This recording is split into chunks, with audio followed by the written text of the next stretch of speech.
Hello and welcome back to Old Trafford. Got a frog in my throat. The home of Honestly Biased Sports content. How are we doing, folks? Today we are going to be covering Manchester United, the greatest team to have ever played the beautiful games. Last game of the Premier League season 25-26. How are we doing? Diego, Old Traffordians. This is it. Decision day. The day we witness our captain break the Premier League assist record. Brighton can smack in 17 goals for all we care. One more Bruno assist is what we want. Yup. Hello, Traffordians. Suhan. How you doing, man? Cal in the chat doing his little dances. Lovely to see. Diego, we've survived the highs and lows. Amorim, Bruno at CDM, and Buemo pen miss versus Grimsby. Losing to Everton at home 1-0 after being a man up almost to 80 plus mins. Oh, I forgot about that. Then we started to make the comeback under Carrick, and here we find ourselves. Glad to live through it with you all. I am not glad to live through it with you all. I'd rather not live it at all. I'd rather be talking about Man United winning the Premier League for the first time in like 13, 14 years right now. But here we are, I guess. Here we are. But no, it is good that we have stuck together so that we can all go insane together. That's that's a positive. Suran Cal, roller coaster of a season. Carrick also hoping for a cheeky Spurs relegation. So realistically today, as Diego's touched on, we are looking for Bruno Fernandez to break the record. And we've got a pretty strong 11 to do that. So surely he does it. And second of all, we want Spurs to get relegated. That's what we want. We're going for that. If I can speak. Okay, Diego, go. It's truth with every word. It's all truthford. Very good. I'm good. What about you, admin? All good, Suan? All good, mate? Traffordians. Ethan Johnson in the chat.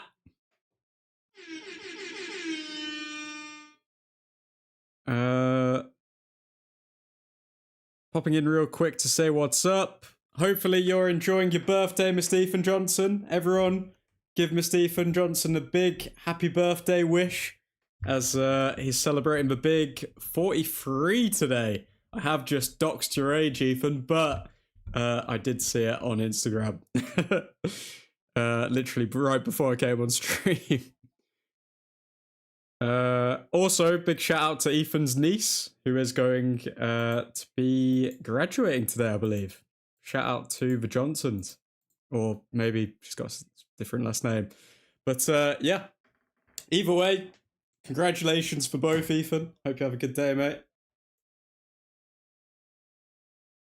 Oh, come on. Spurs get relegated. Come on. They can do it, surely. Mbuemo jersey is foreshadowing in that IG pick. Mbuemo to break the record for Fernandez. Can he do it? Appreciate the love, admin. No worries, man. De Zerbi is really trying to get these Spurs fans up. He's literally walking on the pitch, waving his arms up in the air. He's really, really trying to get them going. I don't know what it is about De Zerbi. He just he just gives that look of like a nutcase.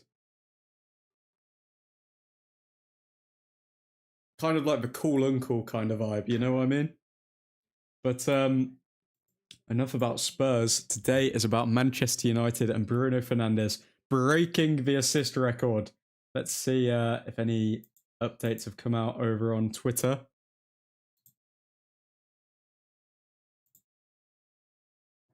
Okay, what are we looking at? So Garnacho is winning Hater Central's, what is it, runoff for 2026? I don't know what PFNR means. I think it means probably like worst player. And Garnacho is winning by 1%. Oh my god. Very close between Garnacho and Delap. I don't know why Delap is getting so much hate. I understand he's had a terrible season, but still, Garnacho, much more well-known player. Surprised he isn't picking up more votes.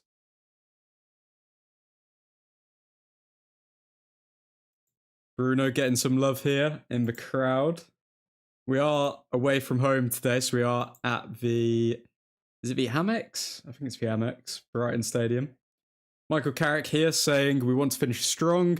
There's a lot of supporters who have made a big effort to travel down here today, and we want to reward them for that. And he has started strong. I mean, if you look at the 11 here, we've got Sen Larmans in goal, Martinez and Maguire at the back. We've got Shaw and Mazraoui as the two fullbacks. In the midfield, we've got Mainu, Mount, and Fernandez. Having Mount in the midfield is a recipe for disaster, if we're all being honest with ourselves. And up top, Dorgu, I think it's his first start since coming back from injury, so very happy to see what Dorgu can bring to the side. He was performing really well before the injury, so I want to see if he can keep that momentum up. Mbuemo scored in the last game, so hopefully, again, he can also keep up that momentum. And Ahmad, still a player that we're waiting to explode onto the scene, and yet he's kind of whimpered over the line today. So yeah, hopefully Ahmad can finish the season strong. What else do we have here? Oh my god, we've got Garnacho and Delap in the Real Madrid Barca kits. This is bad. This is bad. 38 out of 38 starts for Luke Shaw this season. Make of that what you will. He's not going into the England squad for the World Cup. That has been announced. And Luke Shaw and Harry Maguire have both missed out. So yeah, I mean, maybe it's a good thing for Luke Shaw to get a rest over the summer. I mean, it means that he won't come back injury prone for us next season, hopefully. And yeah, I guess it's a good thing for United, but obviously he's going to be very disappointed with that. So Diogo Dalot travelled down to Brighton to support the team after not being selected in the matchday squad. Just sell him to Real Madrid already. I mean, we know Jose likes him. Come on. Get rid of him. Now's the chance, Carrick. Please. Now is the chance to get rid of Dalot.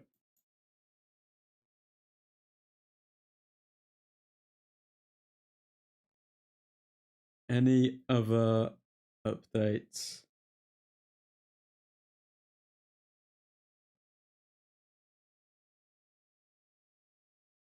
Still people talking about Luke Shaw, but I know why Luke Shaw... Like, a lot of people don't look at the bigger picture here. Luke Shaw has started every single Premier League game for Man United, but at the same time, have people noticed that there's a difference in Luke Shaw's actual performances? I mean, he rarely runs forward anymore. He kind of just stands there at left back, and I don't think that's a coincidence. I don't think that's tactical. I don't think that's anything. I think that's Luke Shaw's legs are literally gone, and he knows if he put as much effort as he used to in running the channels, he would get injured again. So he's literally kind of put in the, I don't want to say bare minimum, but the level just above bare minimum in order to not get injured. And that is good if we're going to keep him as a backup left back. But if we want him to be our starting fullback when he can't run forward, and he literally doesn't, I think that would be very foolish. I think that would be very foolish indeed.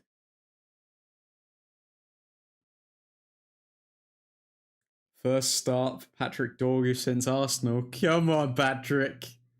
Come on, Ballon Dorgu. Come back. Come on. Show these people why you're a left winger and not a left back.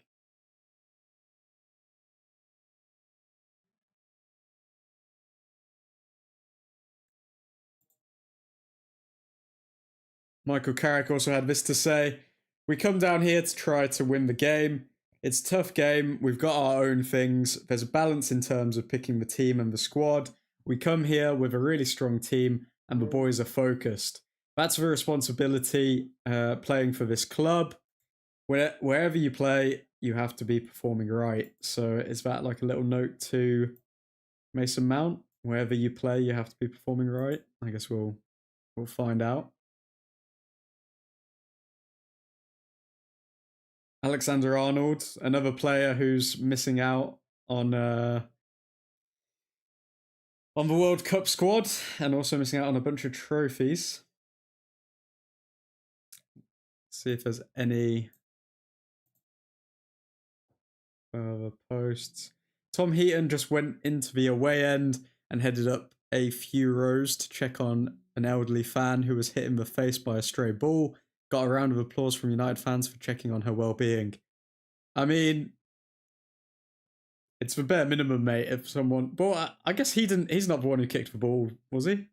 But either way, it's nice to see that there's, I don't know, some decency in human beings. If some elderly woman has been clocked in the face, oh my god.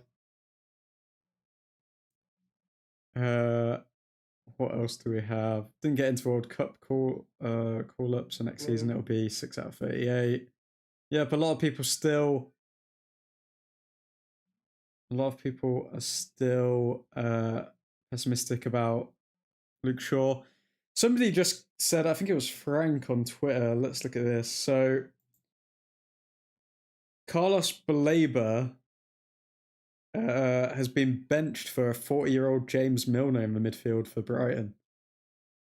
That doesn't mean that he's a bad player. I mean, who knows?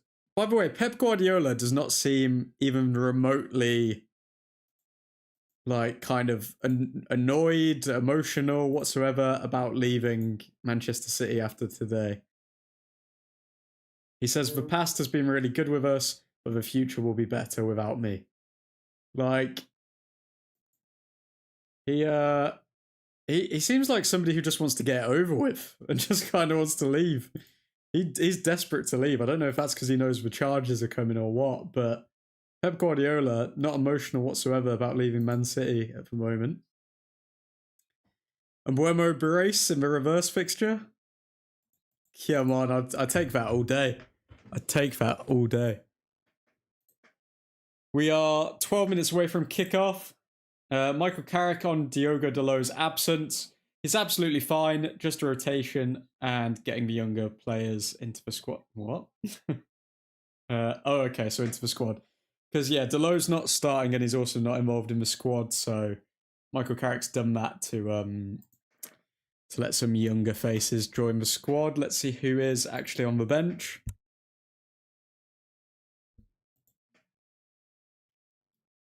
On the bench, we have Bayendir, Heaven, Yoro, Malacia, Ugarte, Fletcher, Xerxes, Cunha, and Shea Lacey.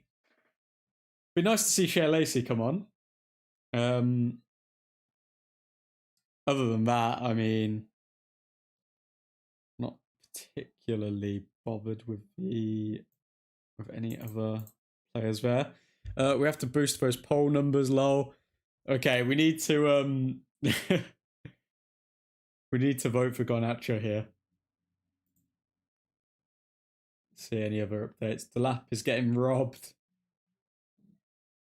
Separated by just 1%. Damn, they got to see this in real life and hug. What a run.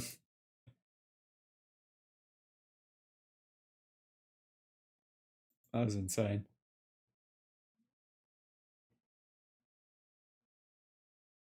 But yeah, those are all the updates so far. 10 minutes till kickoff. Final game of the season.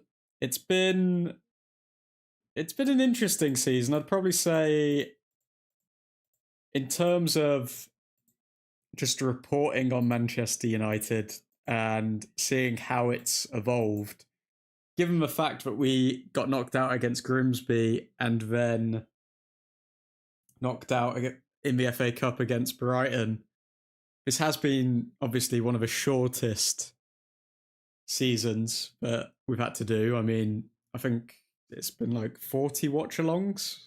I think it has literally been 40 watch-alongs because 38 in the Prem, one for the Carabao Cup and then one for the FA Cup, when usually we'd be doing, I don't know, like 50, maybe 55.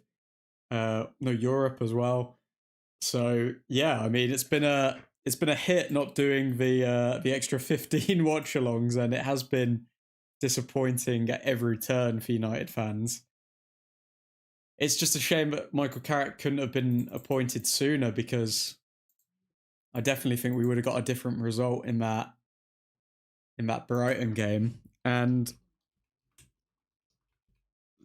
I just want to look back on this Brighton game, because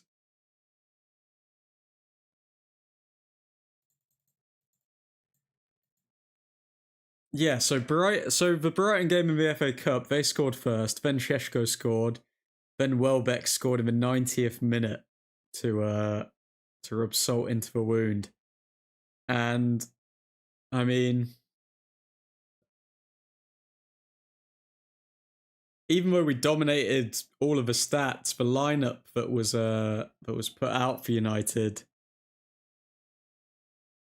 it was a bit suspect. It was a bit suspect. I mean, putting Ugarte in the lineup was just a recipe for disaster, but we should have realistically won that game. That was on the players, but Fletcher and Amorim have left with not the best records at Manchester United. Whereas Michael Carrick picked up the most points in the Premier League since coming in. I'm excited to see how the squad develops next season. We do have a few videos coming out. One coming out straight after the live stream today. So let me just read out some of these video titles. So the video that's coming out today, members will have access to it earlier on, but everyone else should have access to it at around 7 o'clock tonight, UK time. And that is why Michael Carrick is exactly what Manchester United need. That will be out tonight at 7 p.m. Second, who was Manchester United's signing of the season? We'll be going into that, into all the stats, and that will be released on Wednesday. Then next Sunday, we've got ranking every Manchester United player's season. And then next, not the Wednesday coming, but the Wednesday after that, the true cost of losing Casemiro. And on the next Sunday, we have the Manchester United crisis no one is talking about. And finally, 5 players who must leave Manchester United. And all of these videos will hopefully come out before the World Cup. And then we're into the World Cup streams, baby. It's going to be a ridiculously busy summer. admin is going to get absolutely no sleep, but it's going to be worth it because if Ronaldo somehow lifts that World Cup trophy or England win it, oh, it's just, I think I'm going to cream my pants, but you know, we'll have to wait and see.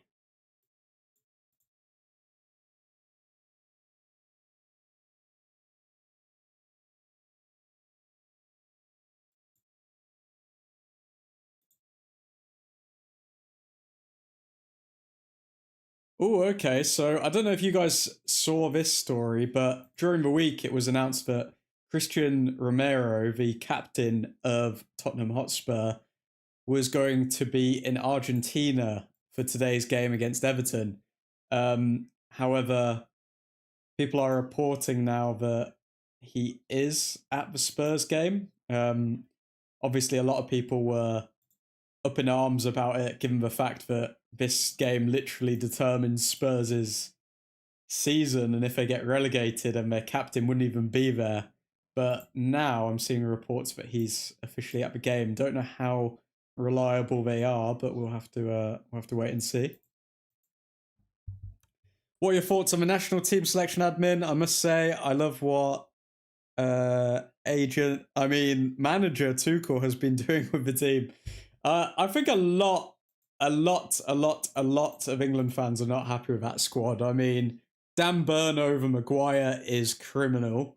What else? Let me pull up the England squad and I'll have a quick look.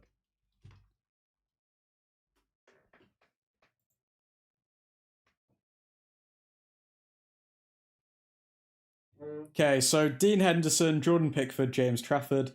Happy with that. I'm happy with that goalkeeper selection. I think that's the best we have. Dan Burn shouldn't be there. Guehi should be there. James should be there. Konza, yeah, should be there. Livramento over Maguire is a bit mad. Nico O'Reilly, I mean, fair enough. Kwanzaa, interesting. Jed Spence, I thought he got his jaw broken or something. Then John Stones will probably get injured after the first 5 minutes he plays. I think Maguire should have been selected in there. Midfielders: Anderson, Jude Bellingham, Eze, Jordan Henderson. Jordan Henderson getting picked is ridiculous, but I can kind of understand, but not really. Given the fact that we've got Rice, Mainu, and Anderson already, putting Henderson in there, not a fan of that. Anthony Gordon shouldn't be there. Ivan Toney. So the main standouts are Anthony Gordon, Ivan Toney, Henderson, and probably Dan Burn. Those are the big standouts of what is Tuchel doing? Also Lewis Hall, yep, Lewis Hall, big miss. Romero is a rat for that, regardless where he is physically. Yep, true. All the players are in the tunnels. Kind of sad that the first time in years Maguire is legit good enough club form-wise to play for England and he's left at home. The thing with Maguire, and I don't know if this is the same for every England fan, even if he's not playing, I feel as though he properly represents England. I think there's just something so... I don't know what it is about Maguire, but just something about Maguire epitomises England. And leaving him out when he's been a part of the leadership within that England setup for so long, it's just kind of mind-blowing, really, because, like you say, he has been in good form. He is a threat on set pieces, and he is good defensively on set pieces. I just don't think the players that, Dan Burn, who's going to be afraid of Dan Burn? who is genuinely going to be afraid of Dan Burn on the international stage? At least Maguire has some sort of kind of respect about him. But yeah, it's disappointing to say the least. That's what I'd say. But a ball hasn't been kicked yet. This is Tuchel's first tournament. Let's wait and see.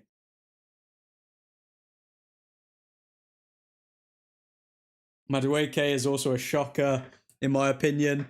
Who would you have picked instead of Madueke? Cole Palmer or...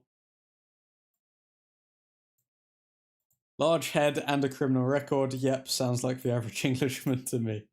Okay, you got us there. You got us there, Christian. Okay, players are out the tunnel now.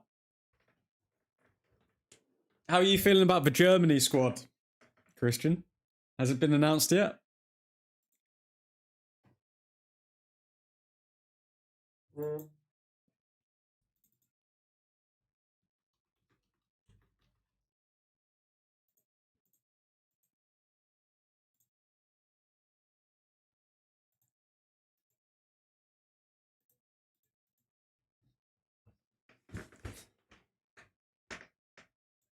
Okay, so let's look at the Premier League table before a ball is kicked. Chelsea could... Who are Chelsea playing? Chelsea are playing Sunderland. Wow. If Chelsea were to lose against Sunderland, they would pretty much finish 9th highest, and they would miss all European football.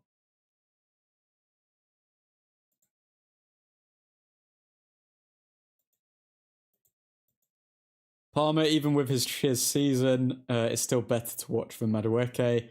Morgan Gibbs-White is another player I thought would get a shot. Yeah, Morgan Gibbs-White is literally on fire, and he doesn't get selected. I don't see the reasoning behind that. Having Ivan Toney in the squad is so weird because he hasn't done anything. I don't think even has Tuchel ever even selected him for a squad. Also, on top of that, Ivan Toney didn't even think that he was going to get selected for the squad. I think only yesterday or a couple of days ago, he was at the US Embassy in the UK to get his visa. Like, literally, and that was just like a couple of hours or a day after he was announced in the squad, which, yeah, he clearly didn't think that he was going to get selected. But then a lot of people are saying that the reason Ivan Toney's been selected is because of he's played in Saudi, he's used to that kind of heat in America. The heat is going to be intense, and Ivan Toney does have a good penalty taking record, so if it does go to penalties, then we can rely on him. So I don't know, we're gonna have to wait and see, but we have kicked off here, and here we go. Come on, United.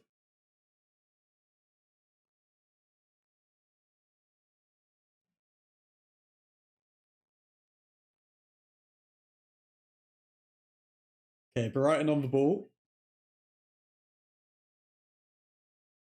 I hope Spurs concede first. It's not coming home. It is coming home, Cal. It is. Come on, man. The Germany squad is pretty good, not gonna lie. Only rogue shout is Sane. I do not know what kind of blackmail material he has on Nagelsmann to keep being selected for the squad. Oh, wow. Where's Sane even playing these days? I haven't heard that name in ages. Is he still at Bayern? And Buemo over to Shaw. Shaw back to Dorgu. Dorgu to Mount to Maguire. Maguire forward to Mazraoui. Lovely sunny day down in Brighton. Mount to Fernandez. Mount back to Mainu. To Martinez. Martinez looking for Mbuemo. Mbuemo finds Shaw. That defense will crumble like poppadoms in Turkey. Oh, God. He's definitely washed if he's playing in Turkey. Mason Mount, cross in. Nobody's there.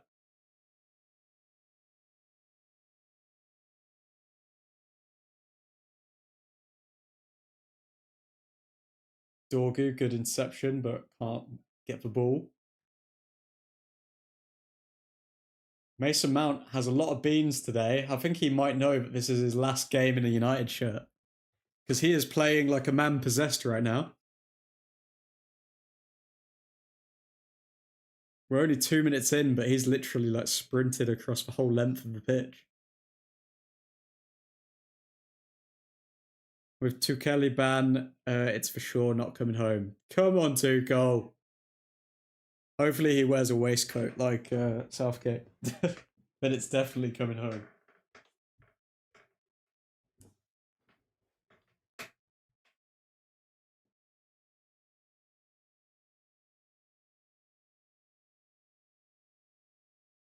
Brighton playing around the back here.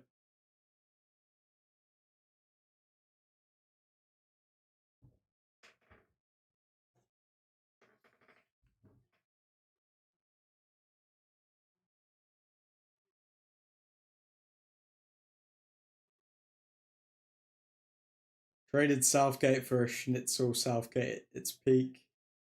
Bruh, come on, Christian, you know Tuchel's a good manager.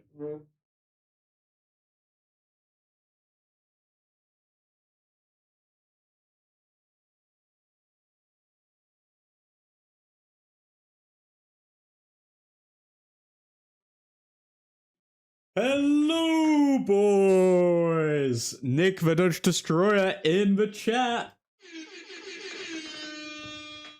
How you doing, man?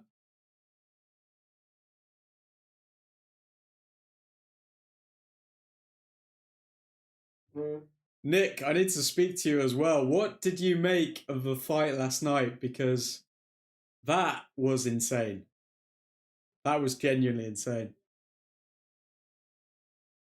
Tuchel is a good manager, but that team isn't good. Tuchel is only good when you win trophies. If you don't, his terrorismo football is awful to watch. Oh, God. How are you all doing? All good, man? Hope you're well. Rico robbed. Fight called after the bell rung. Yep. Absolute. Mate, I don't even know how to express this into words. I was so pissed when they stopped the fight. Because literally, it was such a good fight. And Usyk looked worried throughout the fight. Rico was up on the scorecard. He was fighting so well, and to see them just rob it from him like that when the bell rung, and also even if the ref didn't hear the bell, like, come on, it's 1 second left in the round. He's not going to get knocked out in a microsecond. Like, you jumped in at the worst possible time. Give him a minute to recover. Like, so bad.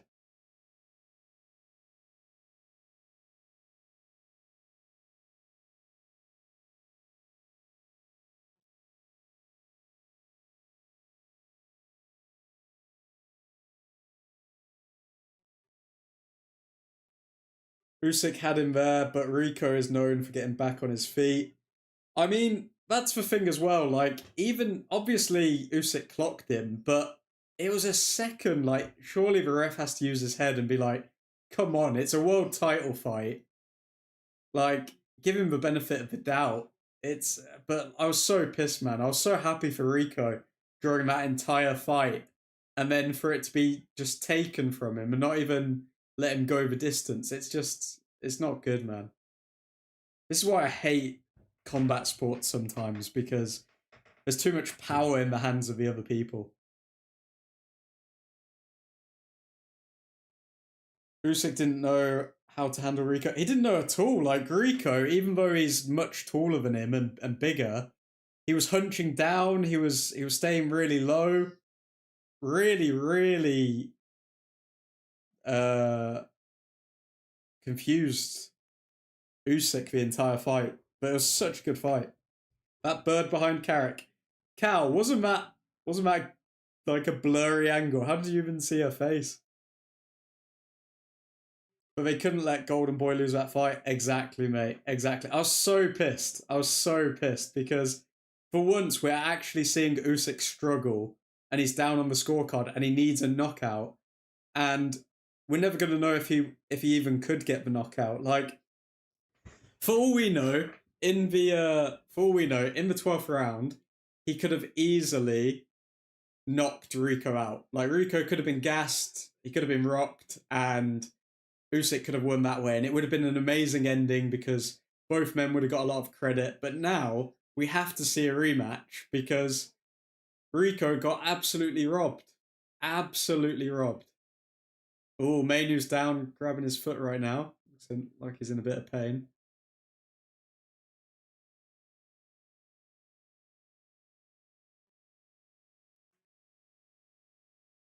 And I'm not gonna lie, I was rooting for Rico even more because obviously, not only is he a very charismatic guy and he seems like a really really nice guy and respectful guy. I mean, even in between rounds when Peter Fiore was instructing him, he's just responding, "Yes sir, yes sir, yes sir," and I was just like, "Mate, this guy's built different." And then but then I also watched a few interviews of him before the fight, and he he just seems like a nice, well respected guy, man. And I was like, yeah, big up the Netherlands, big up the Netherlands. You guys really deserved that win. You guys really did. So this match is only for Bruno to get his 21st assist, right? Yeah, pretty much. that that's literally it. The only things we're streaming today, guys, or we're looking for, is to see Spurs get relegated, and for Spurs to get relegated, and for Bruno to break the assist record. And hopefully we win the game and we break 70 points in the Premier League. That'd be good.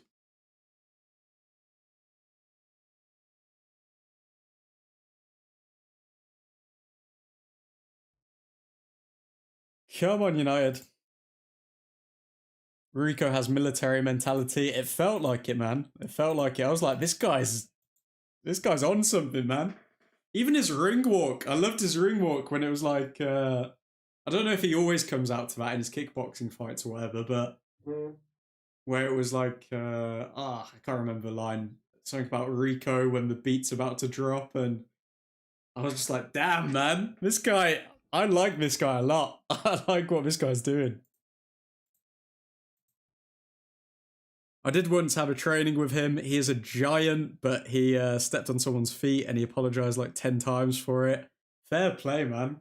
That's really cool. What has happened to Michael Carrick's? Has Michael Carrick had a facelift? Has Michael Carrick had a facelift? Did you guys see that bandage by the side of his ear? Why does he have a bandage on the side of his ear? What's going on there?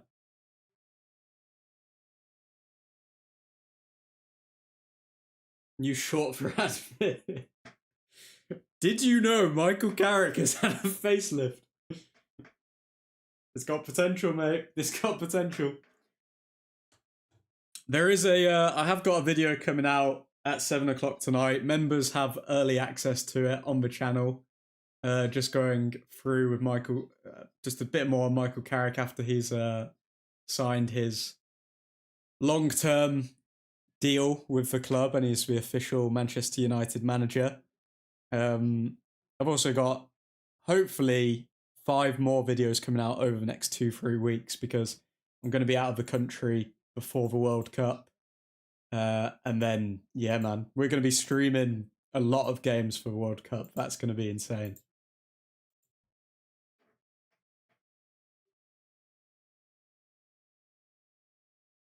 Don't know what just happened to Mainu, but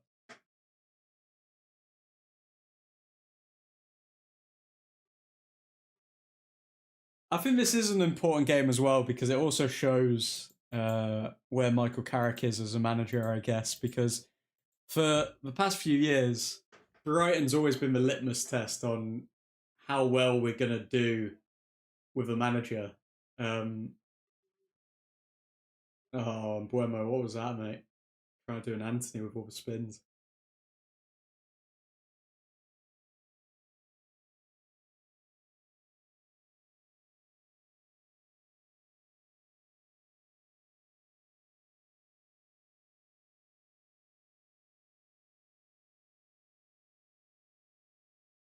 Brighton coming forward here.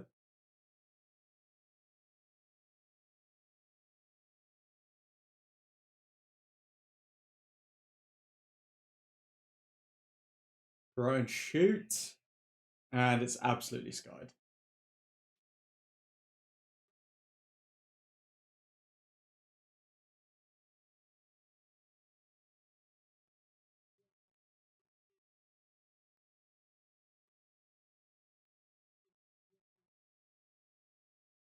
Come on, United.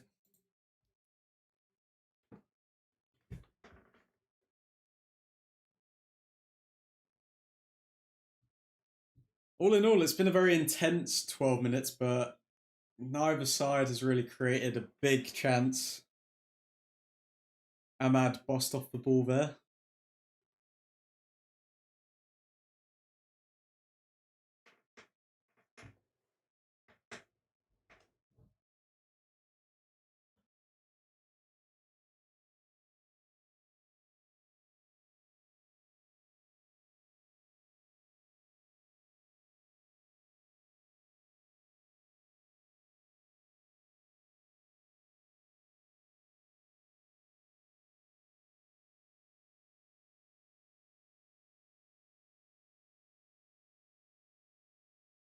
Brighton on the ball. Playing it around the back.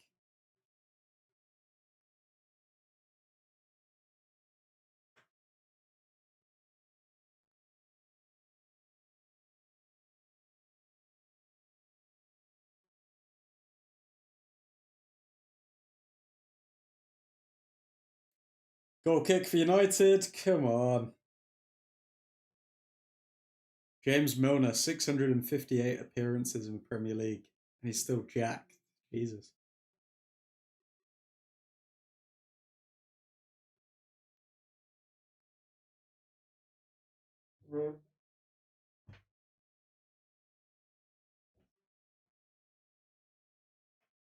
Mount on the ball. Bruh. Mount fouled. And no yellow card?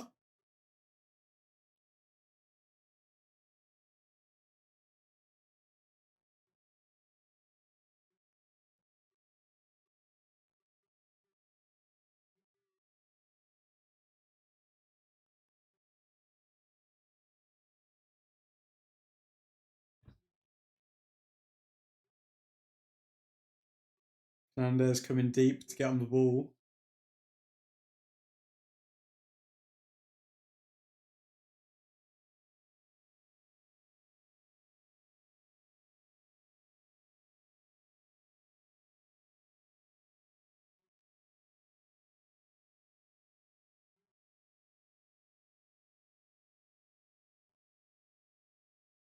Fernandez.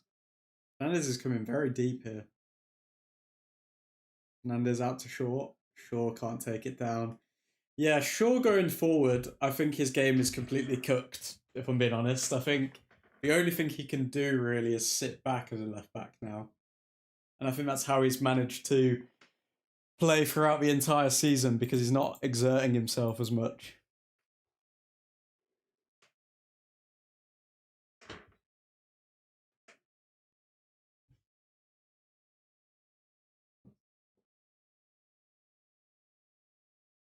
Brighton playing it around the back. Have there been any other goals in any other games? Okay, Wolves have scored 1 against Burnley. West Ham v Leeds at the London Stadium. Leeds have created more XG so far. What about Tottenham Everton?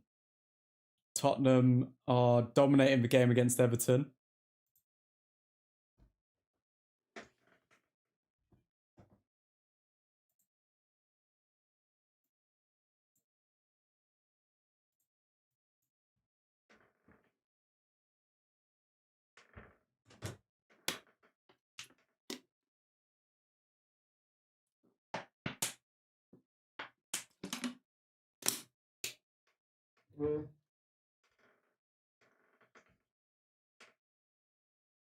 Right on the ball.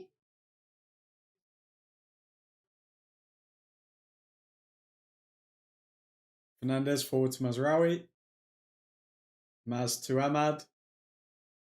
Ahmad, it would be good to see you take someone on for once. I mean, not doing anything. Martinez.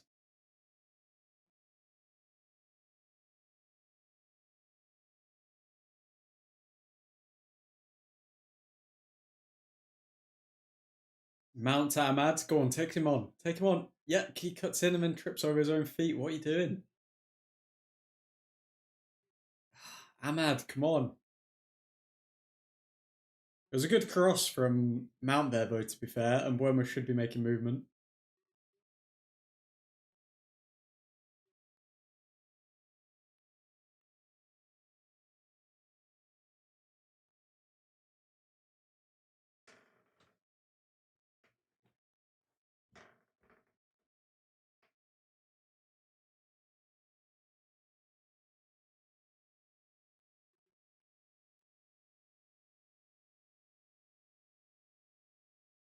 Ahmad's setting people up again. He's kicking it back to towards our goal, and then he loses possession to Brighton.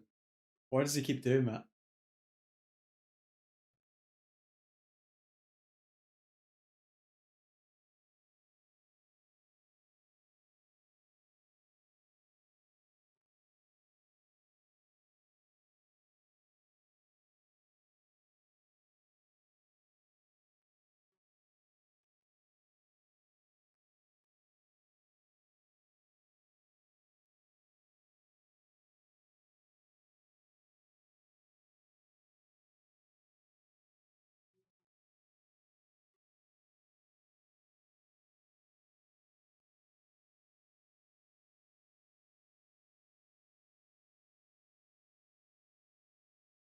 Good inception by Dorgu again. Dorgu storming forward.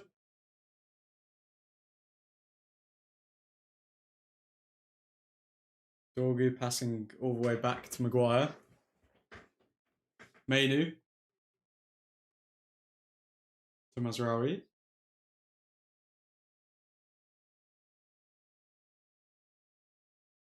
Martinez. Short. Feels like we're out of ideas here.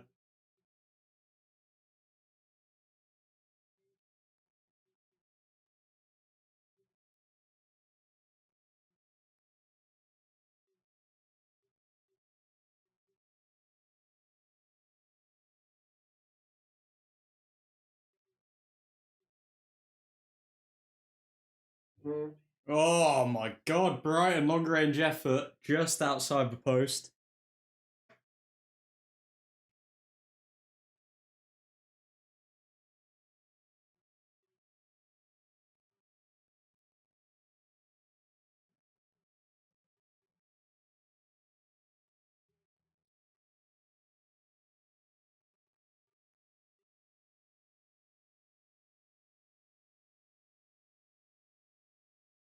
Maguire.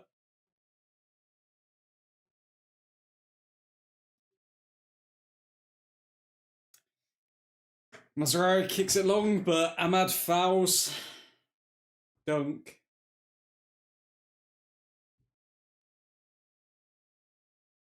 Ahmad's performance has been bad in this first 20 minutes.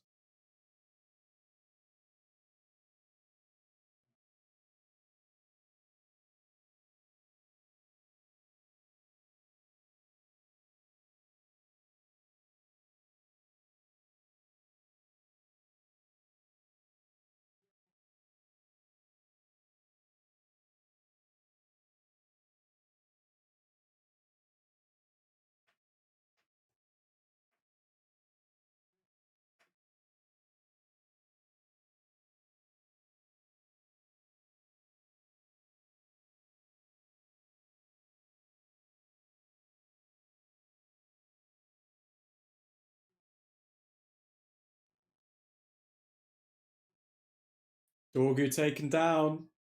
Foul. Another big foul against United player and still no yellow card to be seen.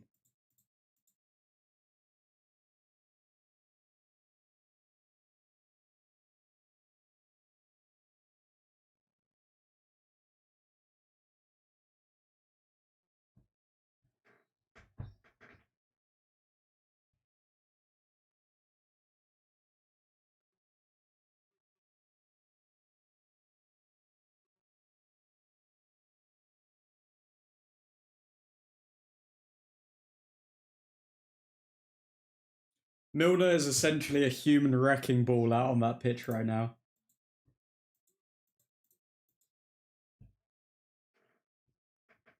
Michael Carrick's fuming at the third official.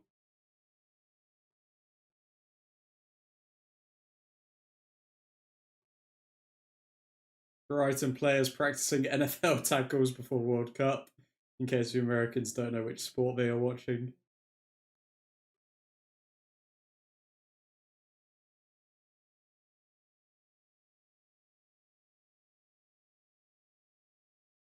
Come on, United, come on.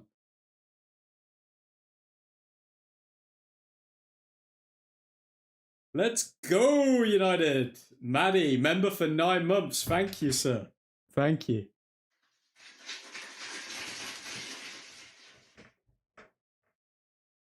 NFL tackles and halftime shows.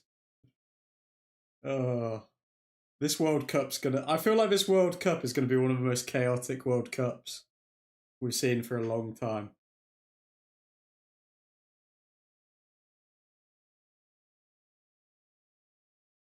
Shaw cutting in. Oh my god, cutting in to just pass it sideways. What's the point?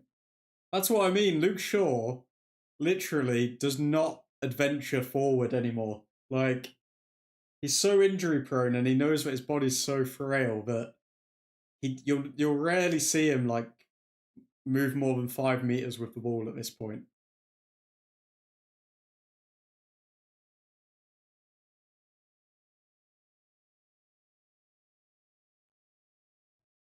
Goal Sunderland, get in. Wait, what? Who are Sunderland playing again?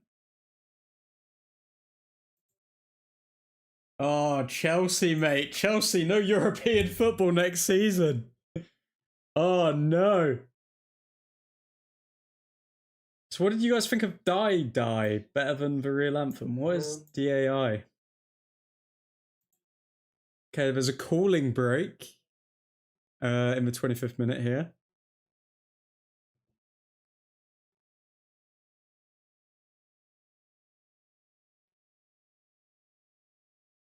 I think it's going to be an absolute stink early on, but pick up in the knockouts. I mean, for fudge's sake, why are teams like Cape Verde and Curacao in the World Cup? Good. No Conference League, thank you. No European football for Chelsea. Ooh. Sunderland claiming their place in the Conference League. Wow. Burnley 0, Wolves 1. Newcastle are 1-0 down to Fulham. Sunderland 1-0 up against Chelsea. Aston Villa 1-0 down to Man City.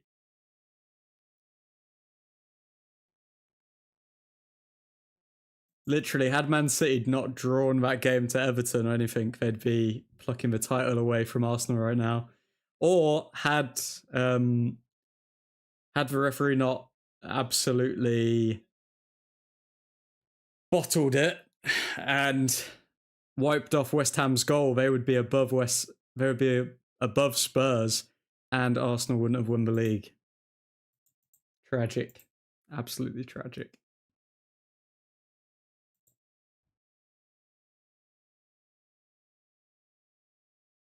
I am a West Ham fan and Everton fan today. I will be back to support Chelsea in time for Alonso to batter Liverpool 5-0. Wow. Is Alonso managing Chelsea today, Christian, or is he starting in the summer? The biggest race on the planet is happening 35 minutes away from me today. The flyovers have all gone over my apartment before they make it to the Speedway. Indianapolis Motor Speedway. Hot dog. Hot dog. I need someone who's into racing to confirm if Matty is hyping that up or if it is the biggest race on the planet. Because I will take him for his word. Now he comes in during the summer. Yeah, fair enough. I know.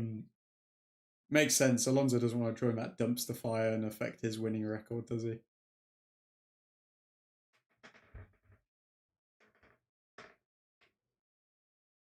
Indy 500. Is the Indy 500 the biggest race on the planet? Let's Google.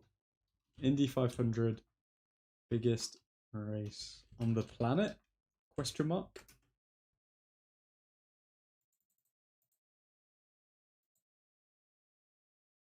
Jesus. Well, okay. So this year, the Indianapolis 500 will draw over 350,000 fans. The Indy 500 is annually the largest single day sporting event on Earth. So it is the biggest race in that way. 350k fans in one day, Jesus.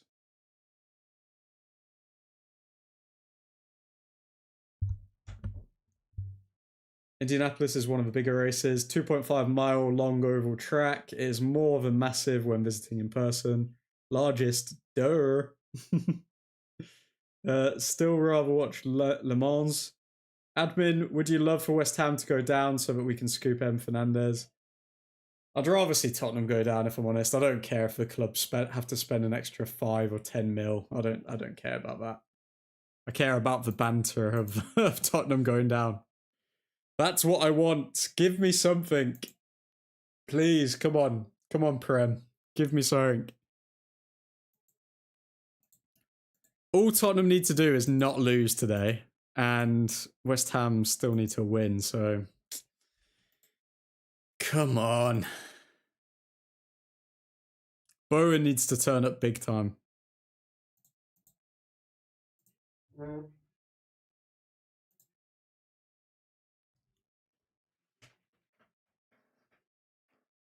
Lived here for all 47 years. Now that is dedication to the Indy 500 cause, Mr. Matty Joes. Fernandez on the ball. Trying to find Ahmad. But yeah, nah, he's not doing anything there.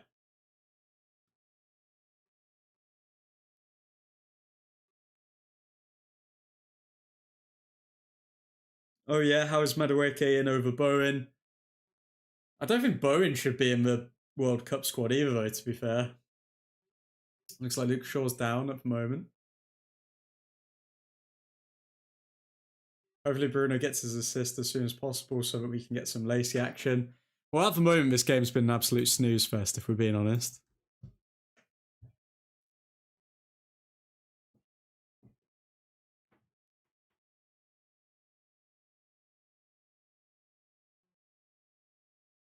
Shaw's walking a bit gingerly.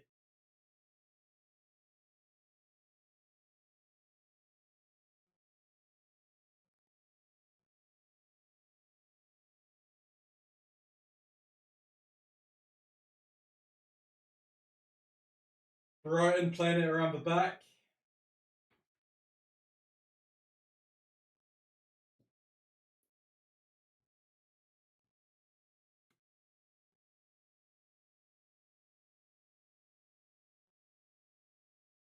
Come on, United.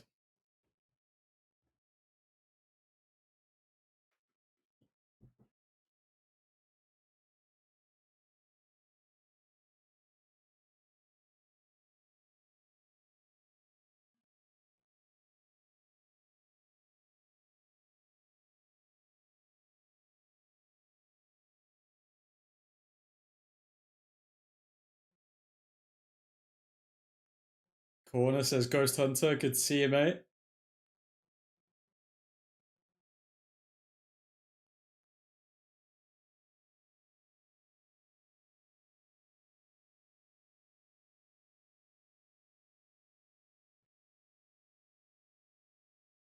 Brighton up against Masraoui.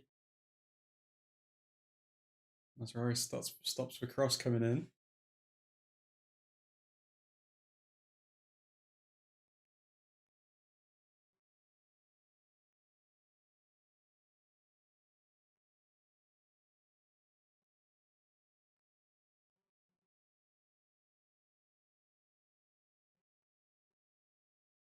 Can Bruno get his assist from this corner?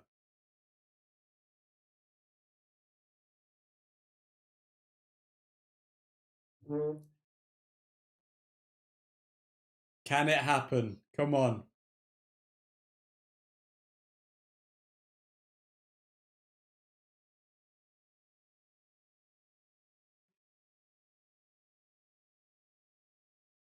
Bruno Fernandez to take the corner.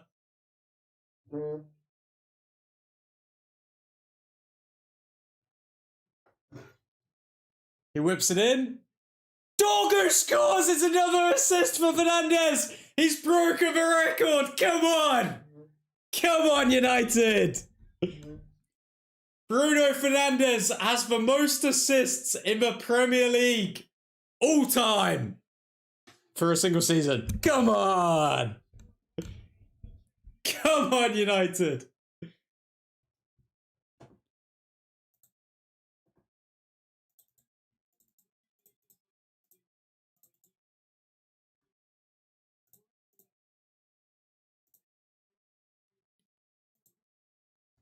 Oh my god, what a good header from Dorgu as well.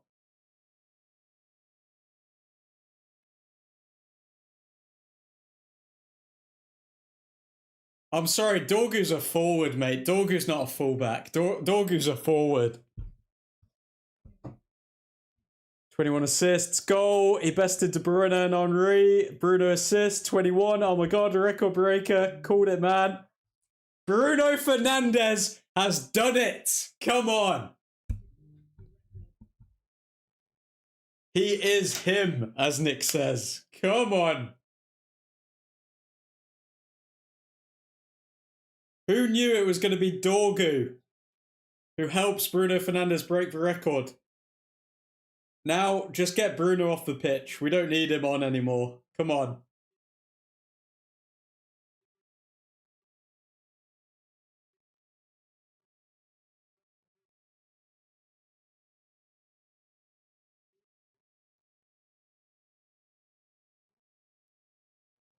Come on, United.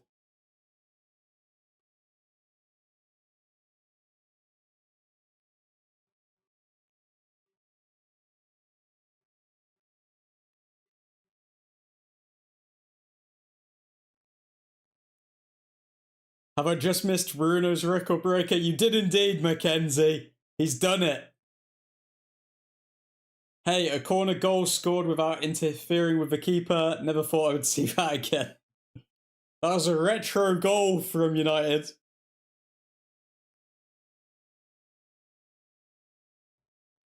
Shaw with a shot. He needs now one more for all leagues, right? I feel like, yeah, you're right, Nick, because the record for all leagues is he's matching it with what is it? He's matching it with Thomas Muller right now for all of the major leagues for the most assists in a single league at 21. But if he gets one more, then he will break 2 records.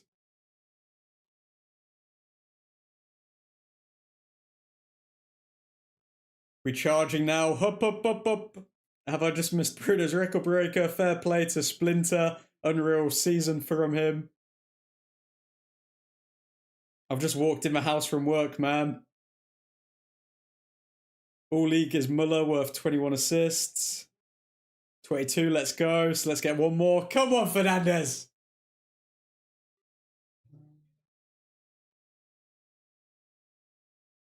Come on, Fernandez. Has he just got another? Nope.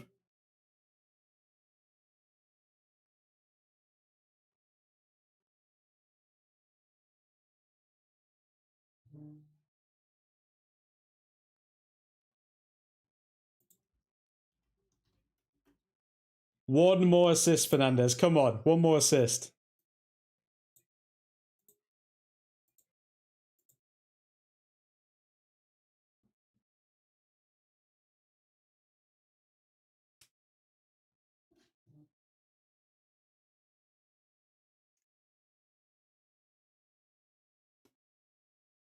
I've just had to strip bollock naked, been working outside all day. I'm burnt to a crisp. God bless you, Mackenzie. God bless you. Guys, if you haven't already, drop a like on the stream. Keep Bruno Fernandez happy by keeping his #1 fan happy. Admin. Drop a like on the stream, people.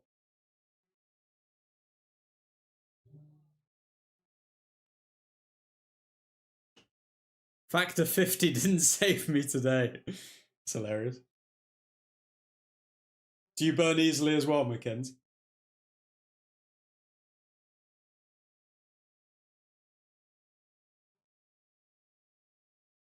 Get another goal before half time. Come on, lads.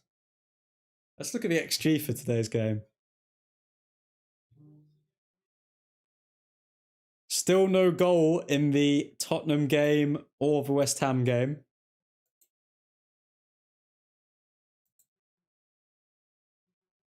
An XG of 0.27 for United, so we have tripled pretty much Brighton's XG. I'm sorry, but by the way, guys, if Bruno Fernandez somehow wins the World Cup with Portugal, he could genuinely win the Ballon d'Or. Like, oh, Kobe Mainu! Oh, I kind of took a heavy touch there. It took a bit too much of a heavy touch. Dropped a like even before the stream started. Cal's my guy, man. Everyone be more like Cal, okay? No, I never burn. Good for you, mate. Good for you. Mackenzie, you reflect sunlight, let's be fair. It was UV7 today. I'm going to Rome in a week's time, and I think it's like UV10 there. Ridiculous. If it's not raining, hopefully.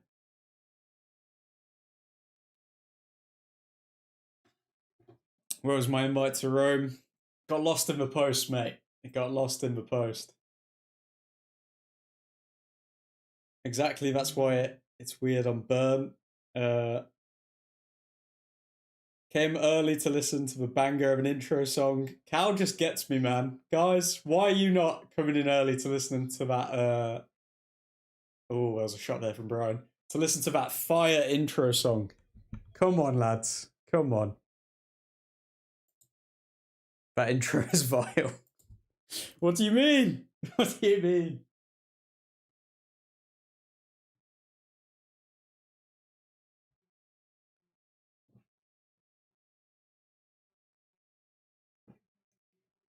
Also, chat, since I was away from the streams for quite a while, did admin ever admit that his defense of Amorim was a total madness and that he is arguably the worst coach in Premier League top 6 history?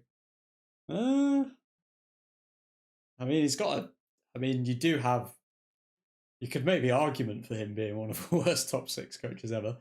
But, no, I did not admit that because, Christian, he was here for, what, just over a year? Less than a year? Like, how can you even judge anyone based off of that? And also, realistically, the reason why we got rid of Amorim wasn't because of the results. It was because he was disagreeing too much with the hierarchy. So had he kept them a bit more sweet, he'd still be here, probably.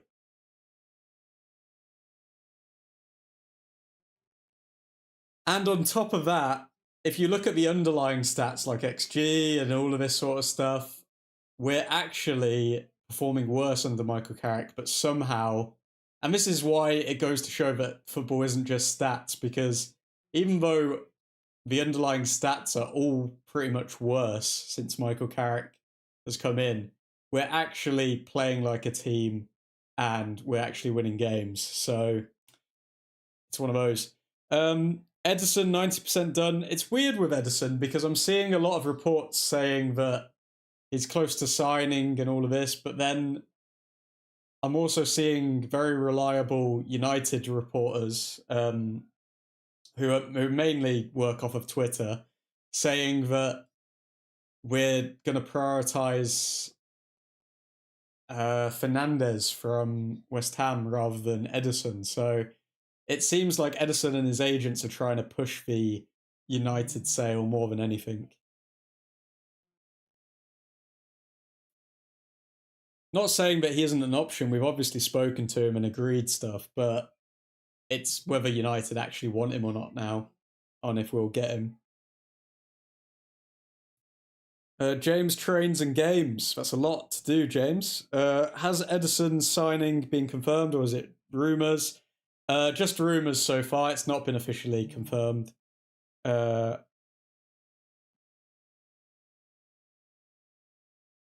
Mazraoui with a throw in here.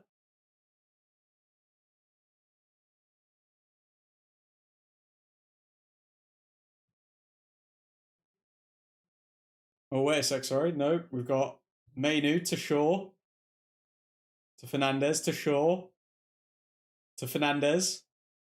Fernandez across to Ahmad. Ahmad.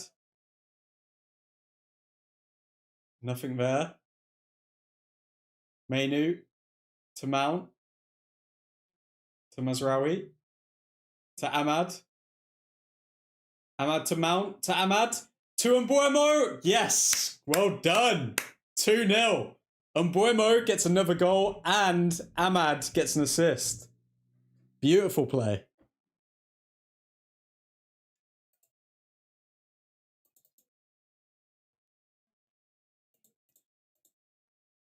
That was very good football. That was Carrick ball right there. 2-0 before half time. Tottenham 1-0 Everton. Oh, the dream's over, lads. The dream's over. Tottenham have scored. There ain't no way that Everton are going to score 2 goals now. Tottenham are going to stay up. Boo. Boring. Boring. As admin would say, fudge sake, Paulinia scores for Spurs. I also seem to remember admin not wanting Mainu in the starting 11. How times have changed, huh? Well, if you look at like Amorim's system, every time Mainu played, he didn't look good. Whereas now he's actually playing in a 3. What a shock. He's actually looking good again. But I guarantee if you put him back in that 2 system, he won't look good. Palace 0, Arsenal 1, boo. 2-0, 2-up. Go. Wow, man, wow, what a move. United 2-0, let's go. Who will score? And Mbeumo called that. Beautiful play. And Mbeumo will score, I think. There was talk that Dorgu's goal could have been an own goal, and thankfully it's a Dorgu goal and Bruno assist. No way, man. They can't do that to him. Come on. Great touches. They're saying on comms that the first goal might be an own goal, but as of now it's Dorgu's. Of course they will deny Bruno. That is ridiculous. They can't do that. They can't. We're 2-0 up. I say in the last half now, just throw all of the kids on. Let's see Shea Lacey. Shea Lacey on for Ahmad. Come on.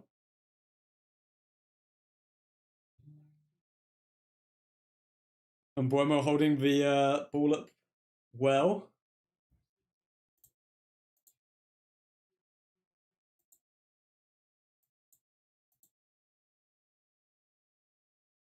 Is the match on Sky? The match is on Sky. It's on Sky Tennis or something like that.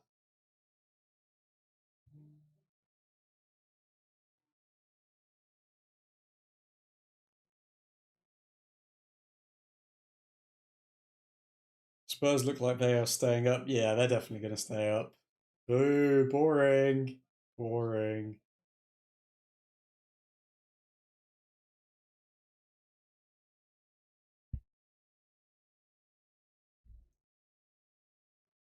And Mbeumo takes the ball down. It's going to be the end of the first half here.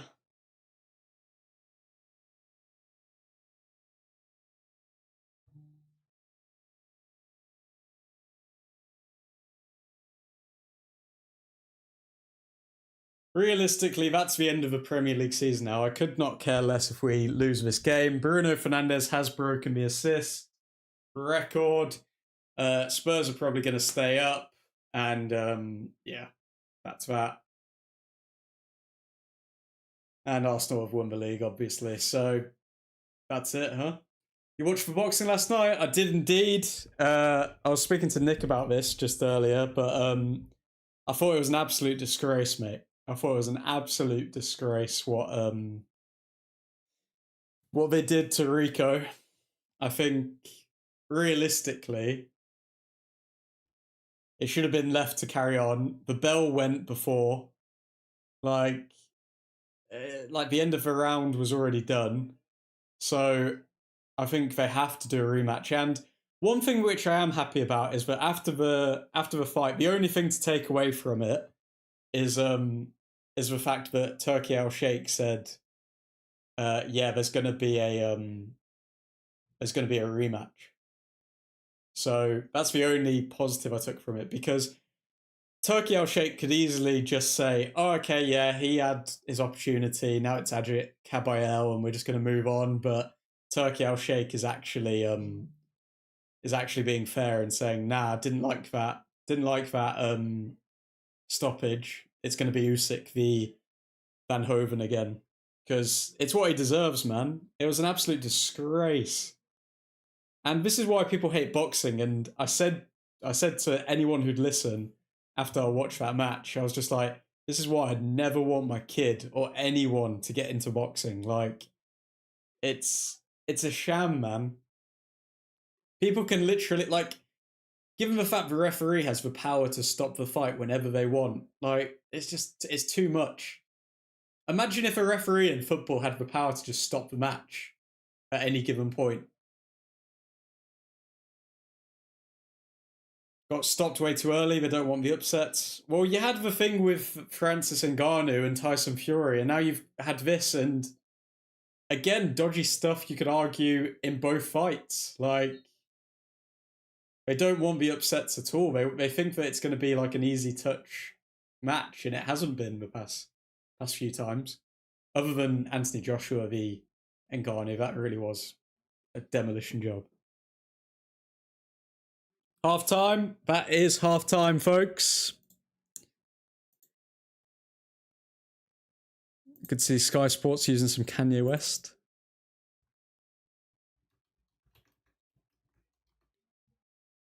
In their adverts. It's good to hear. I mean, they need that power because some people will get killed in the ring. They do need that power, but then at the same time, I think we've seen so many early stoppages recently. I think Fabio Wardley versus Joseph Parker, you could say that was an early stoppage. This one was an early stoppage. A bunch of the Anthony Joshua fights were early stoppages. For fights that built his career, they were early stoppages. What else? What else has been an early stoppage? I think there's been more recently, but I can't remember them off the top of my head.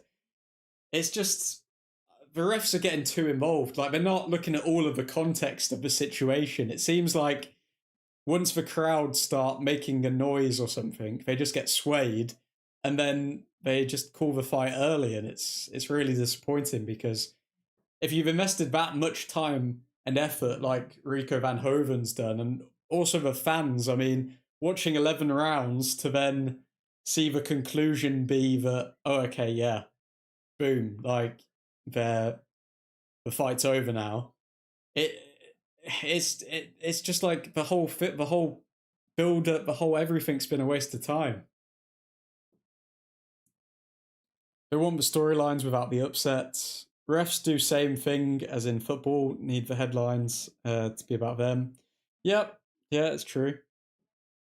And they don't get any penalty or anything like that. Like, surely they should get like, oh, okay, or like they need to be told, oh, okay, you don't get to ref the biggest fights anymore if you make too many mistakes. But it's just, it's frustrating, man. It's frustrating. I was really pissed because I actually really like Rico Van Hoven. I thought he came across really well, and he was boxing so well. It wasn't a fluke. Like, he was actually outworking Alexander Usyk, which we've never seen before. And yeah, just really disappointing, man. Really disappointing. What did you make of Usyk, though, McKenz, and anyone who watched the fight? Like, we've seen once. Are you going to say Tony Bellew? But then Tony Bellew got gassed after like 6 rounds. I think. What did you make of Usyk's performance? Anyone who watched, because I think it was. I think it was. I don't know what it was. I don't know if it was just styles make fights and he's all wrong for Rico's style, or if he did look a bit slower. Like, it did seem like he just couldn't get a hold of the fight. So maybe he has aged after a few big fights over the years. Who knows? Double I think the best way to describe the first half is compacted and structured. Love how we are setting up. I feel calm, by the way. Big up, admin. Big up yourself, Double I. How you doing, man? You feeling calm? I think that's the thing. It does feel like we are a lot more solid defensively, and it feels like the players know what we're doing now defensively as well, because it's I just think they didn't know what they were doing in Amorim's system. Honestly, I think they just didn't have a clue.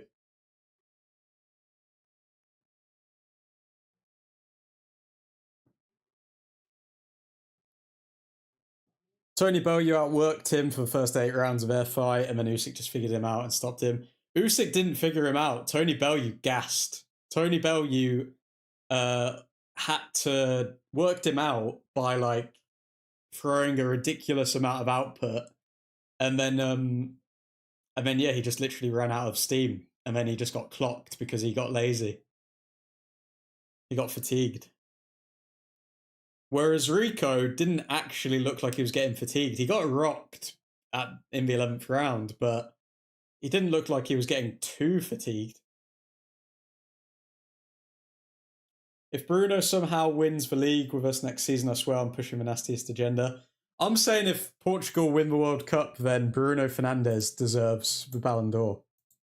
Who says no? I mean, people will argue that Ronaldo should get it because he's been chasing the World Cup for so long, but I'm saying if Portugal win the World Cup, Bruno Fernandez deserves the Ballon d'Or. 100%.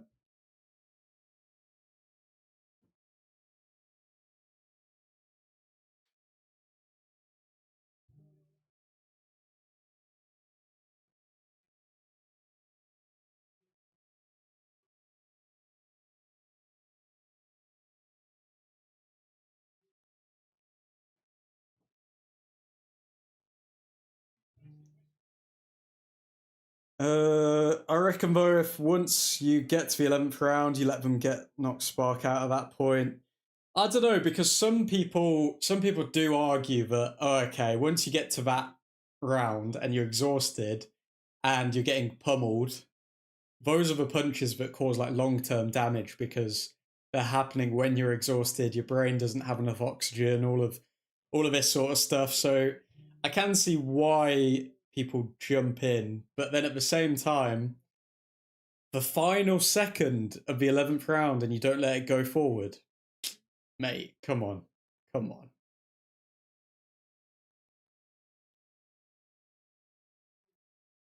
If they're going out, let them go out. Yeah, but like you said, he wasn't exhausted. Yeah, I agree. Watch Corner FC complain that the goal should be an own goal and didn't break Henry's record. It's not an own goal. It's not, is it? I need to see this replay because I'll be fuming if it is. The amount of Bruno Fernandez assists they've tried to steal away from him.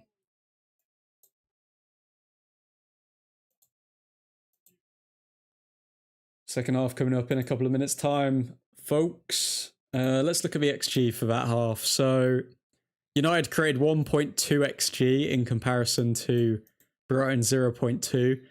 Even though we're having less possession than most sides, we are proving to be a compact unit, and everyone seems like they know what they need to do. And for all of those bloody, I don't know, Twitter tacticos or whatever you want to call them, who are saying, oh yeah, the Dorgu experiment was fun, but let's put him back at left back now. No, he's a left winger. He's scoring goals. Leave him there. What are you doing? And then we've got backup for Cunha. Solid. We've got the left wing sorted then. We just need to sort the left back position. And if we get a left back in, Luke Shaw can be the backup.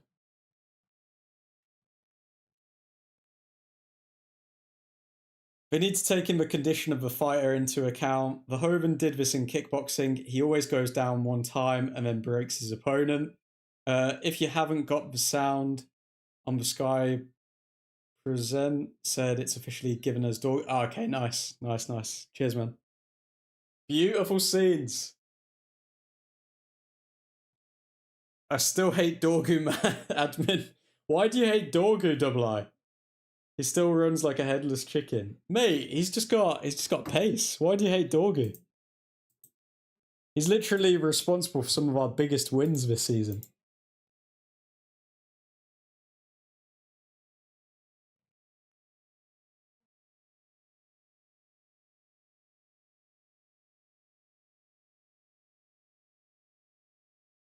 But folks, we do have a lot of videos coming up over the next couple of weeks because I am going to be AFK out of the country. So let me just list off a few of the titles that are going to be coming out over the next few weeks.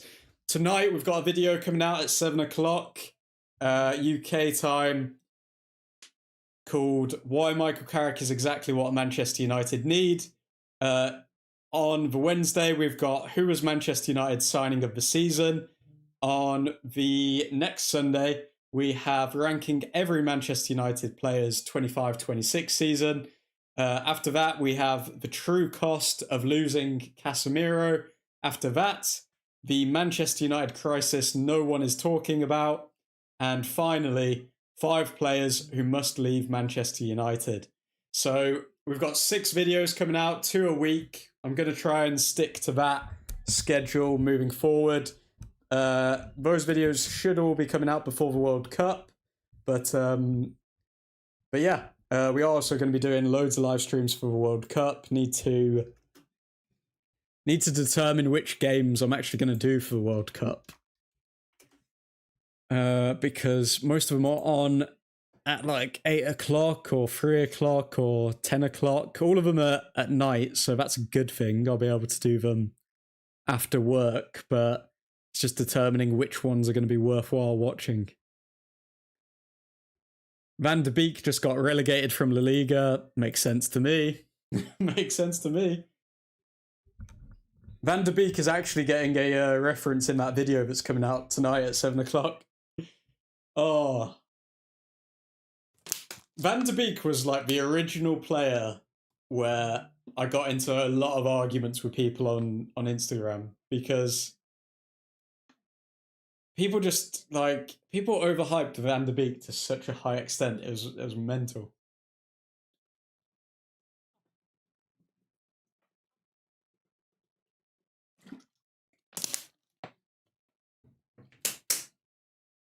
That is Van de Beek's level though, probably like second tier Liga. Well, not Liga, but second tier Spanish division.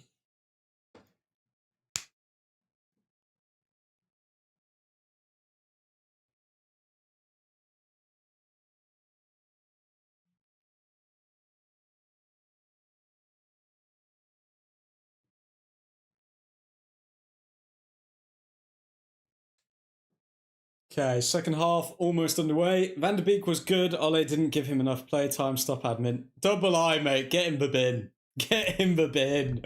What are you talking about? Van de Beek was terrible, mate. He was terrible. Van de Beek didn't get enough playtime under Ole. So what, did you want him to bench Fernandez for Van de Beek? Is that what you wanted him to do, or what did you want Ole to do?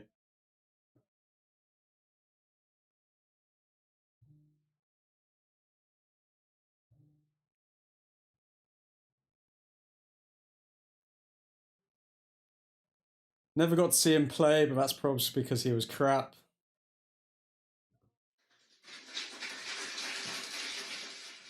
You got it, McKenz. You got it in 1. Well done.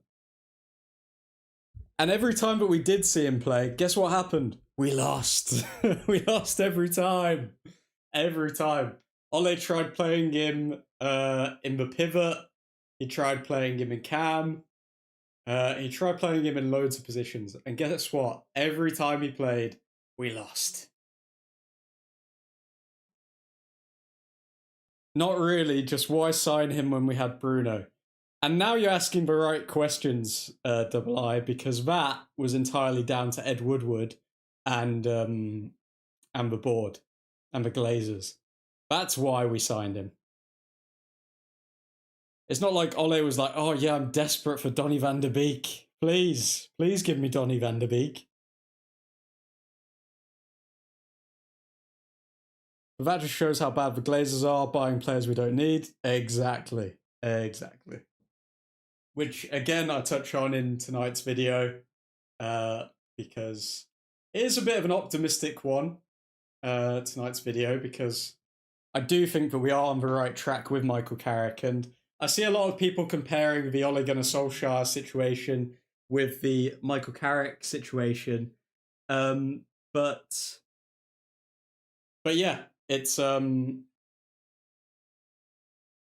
completely different in my eyes.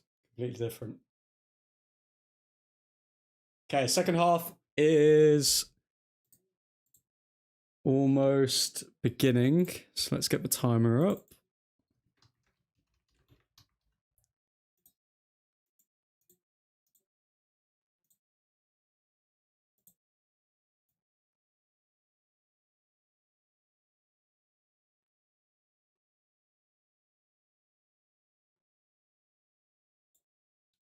Will Brighton be able to come back from 2-0 down? Doubt it.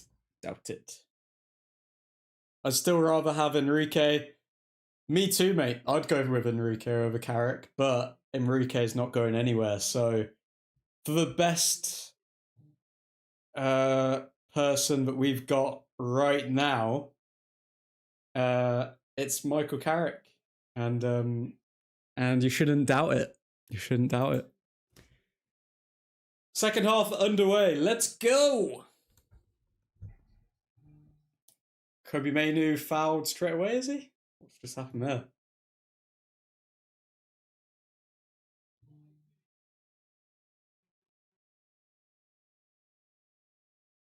He said he's leaving next season from PSG. Great. Bring him in then. I'll take him. Wants a new challenge because he's won everything. But I thought he's signing a new long-term deal with PSG. Who's down now? Is that Maguire?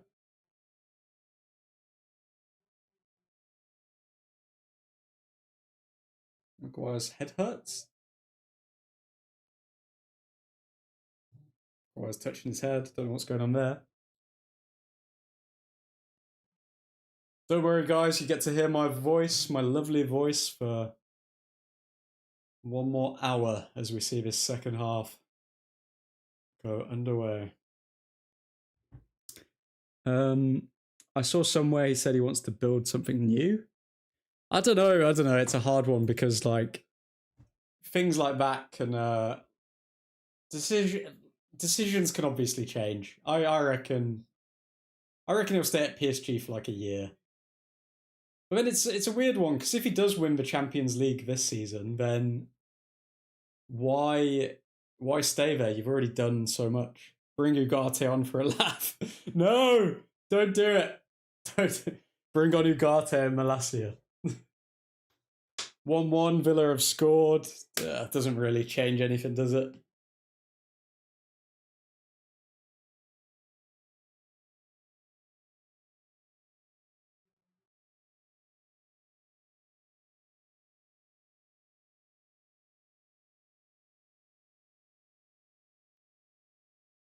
Martinez at the back here. Give Ugarte and Malacia the send-off they deserve. Mate, they do not deserve to step on a pitch representing the club again. They're so bad.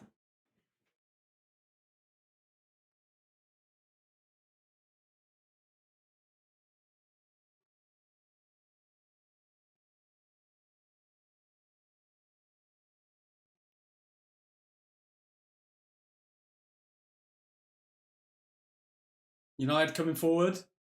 Dorgu. Oh, good skill, Dorgu. You did trip over the ball, but you made it work.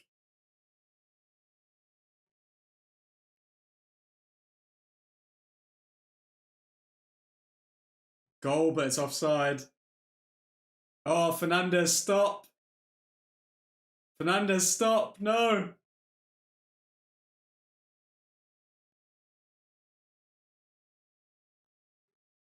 Oh, it's like the Breaking Bad meme where you're just like, no, Fernandez, don't celebrate, no.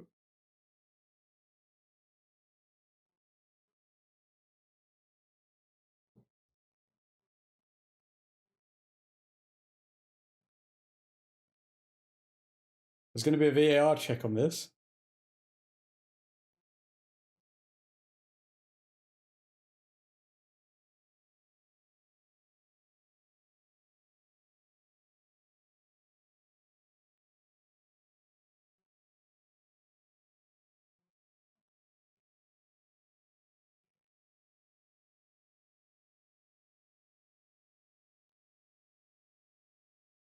Does the goal stand? Looks onside.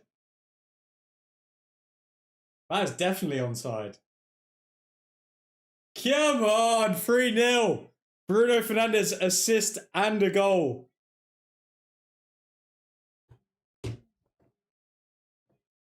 Okay, get Lacey, Ugarte, and Malacia on. Honestly, I see Lacey coming on, but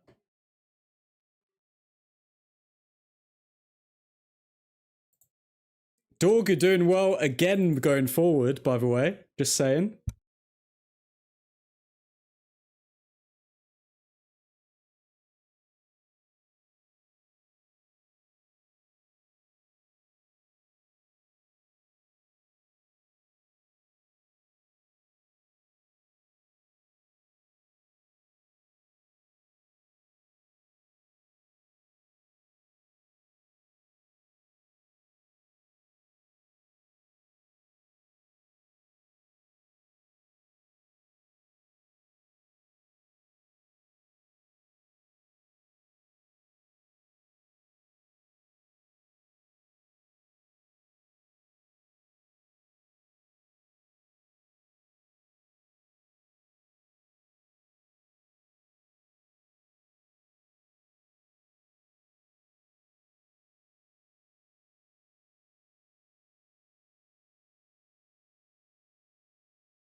It wouldn't be an Old Trafford stream without some technical difficulties. What's going on here?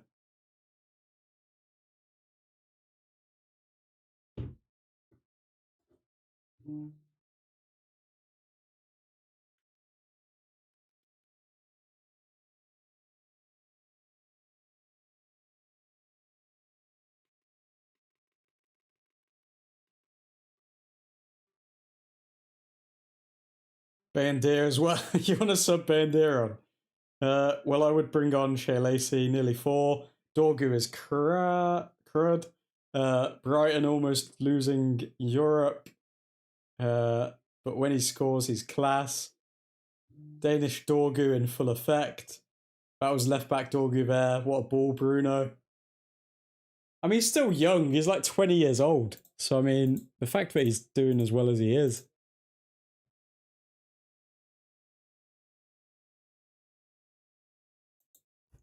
Notice that as soon as Bruno Fernandez gets the assist record, he starts scoring again. Coincidence? I think not.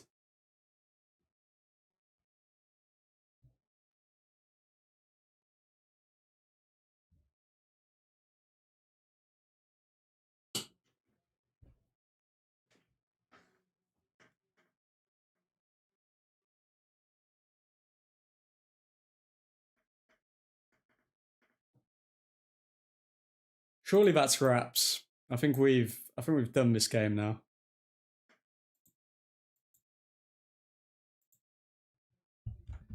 Danish Doggo in full effect. Ahmad close, all over them today. Burnley won, Wolves won. So what does the Premier League table look like now? So we're on 71 points.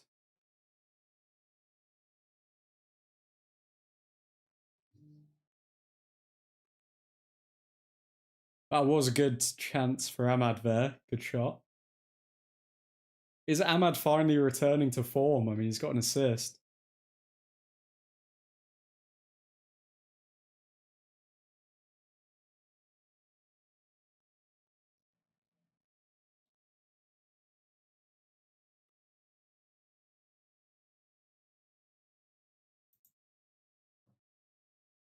Brentford just need one goal against Liverpool and then Brighton miss out on European football.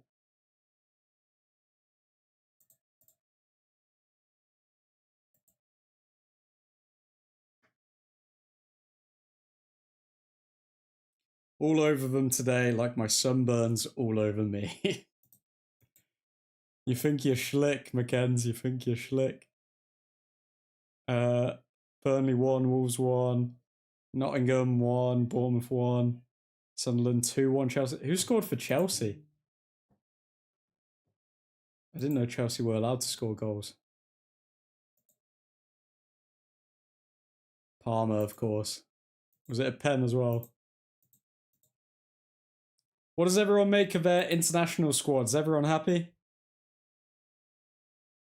I feel for Brighton. Oh, Palmer, Liam Delap. Watched the goal go in. Yep. Sounds about right.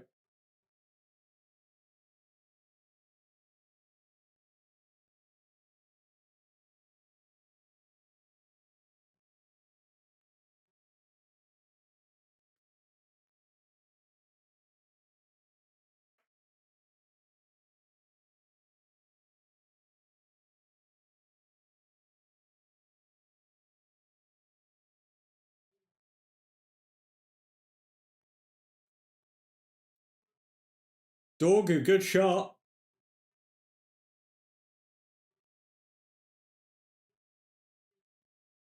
Kobe Mainu.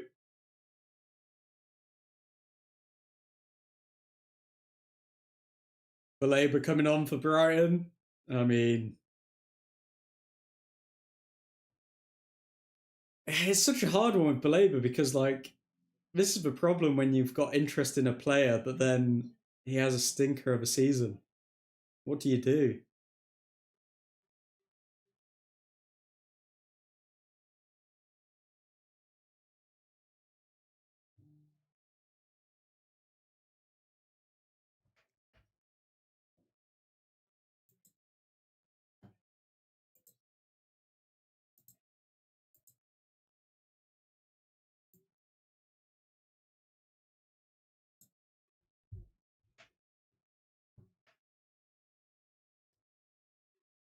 Verbruggen could be our number one keeper. This isn't building confidence.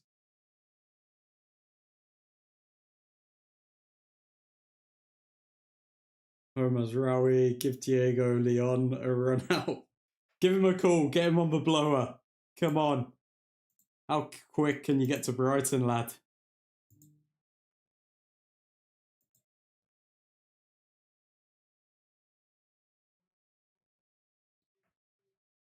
I mean, I think this is a real positive indicator. I mean, at the start of the stream, I said that Brighton has been the litmus test on how well managers will do at Manchester United. If they struggle against Brighton, then usually it means that we're not going to do too well. And given how easily Michael Carrick has dismantled Brighton here, I'm feeling very confident about the future.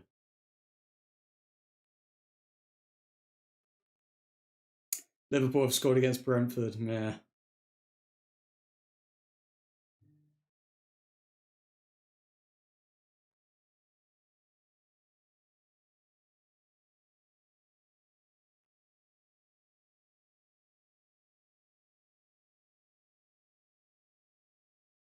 Just give us an exemption and let us sub the whole under 21 11.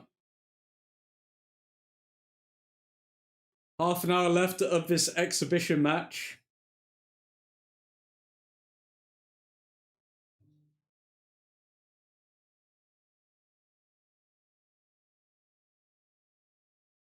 Let's see how Belabor does then.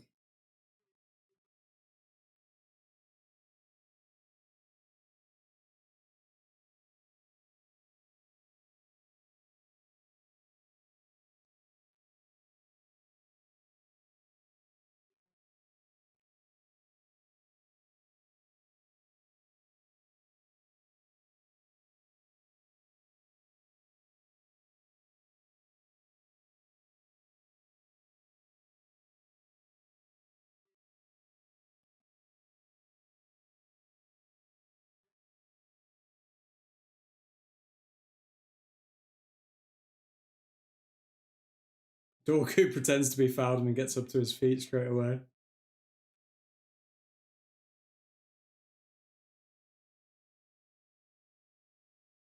Larmans can't do that centre long pass, can he? I was thinking the same thing there. I was like, he's been caught out so many times, and that is another chance where we could have been caught out there from Alarman's distribution at the back. I mean, he's still definitely developing that in his game.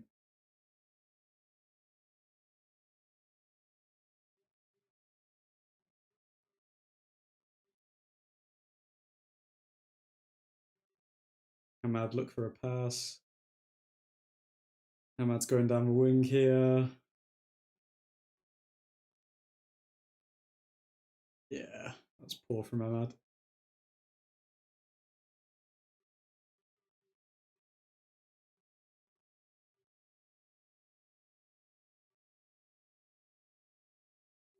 The Labour coming forward.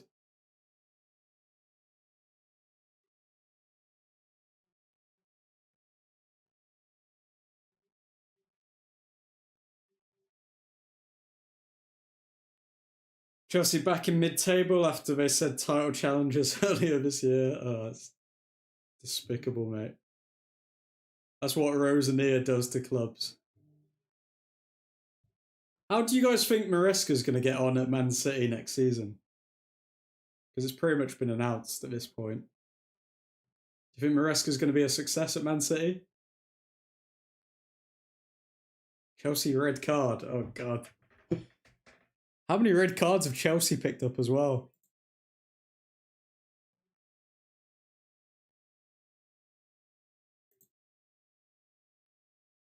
Dorgu coming off for who? Lacey, is it?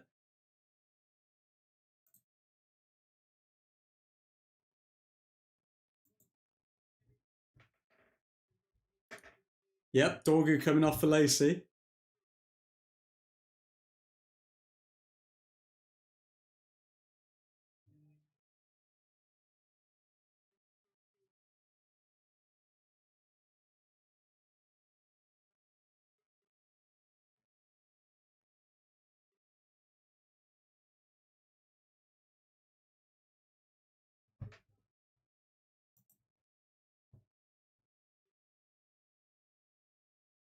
Shea coming on, Chelsea red card, Chelsea mudded, Fofana double yellow. Won his first 4 games in charge, then lost literally every other game. Where's Christian? Maresca will do a slot. Man City 1, Villa 2. Wow. Win league in his first year after inheriting a class squad. I mean, it crumbles. I don't know. I don't think if Pep couldn't win the league this year with that squad, I don't think Maresca's going to do it. Watkins with another goal. Watkins in good form for the World Cup.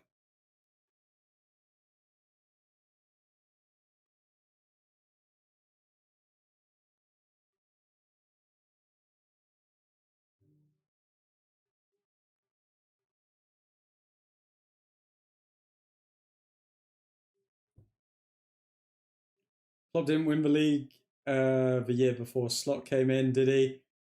Yeah, but I think there's going to be a lot more competition in the league next year. Because I think you're going to have Arsenal who are extra confident. You're going to have United with a few more signings.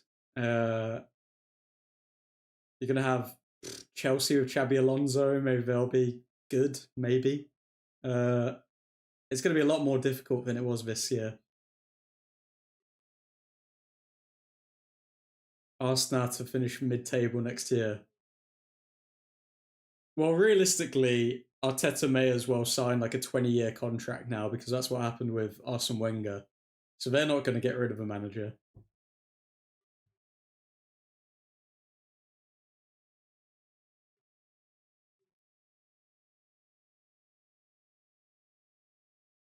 Brighton to take a free kick.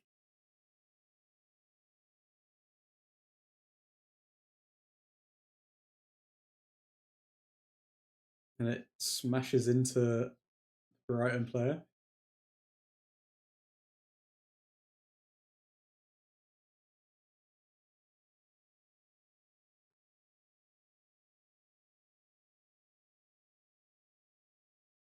Brighton player down. I'm sticking to my bed, it's too hot. Would be great if those goons got a reality check like that, mid-table finish. Admin, how will you do the table prediction points? So the table prediction points are going to be done based on like the differential between each prediction that you've made. So, for example, if like you predicted Arsenal to finish third, and Arsenal actually finished first, then the differential would be -2 or +2, and then it's whoever's got the least amount of points. So let's say it's +2 points for the differential, and then whoever's got the least amount of points wins the competition. For those wondering about the competition, we at the start of the season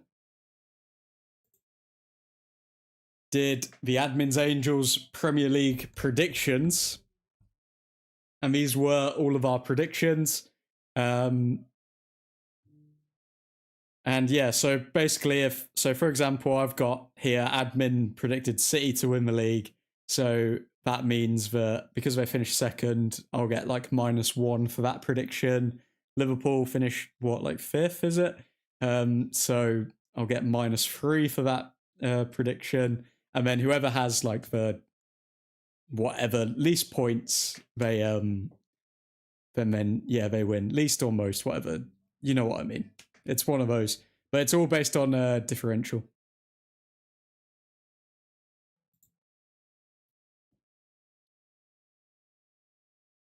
Did I win? I think I won. No, I'm miles off. I probably came last.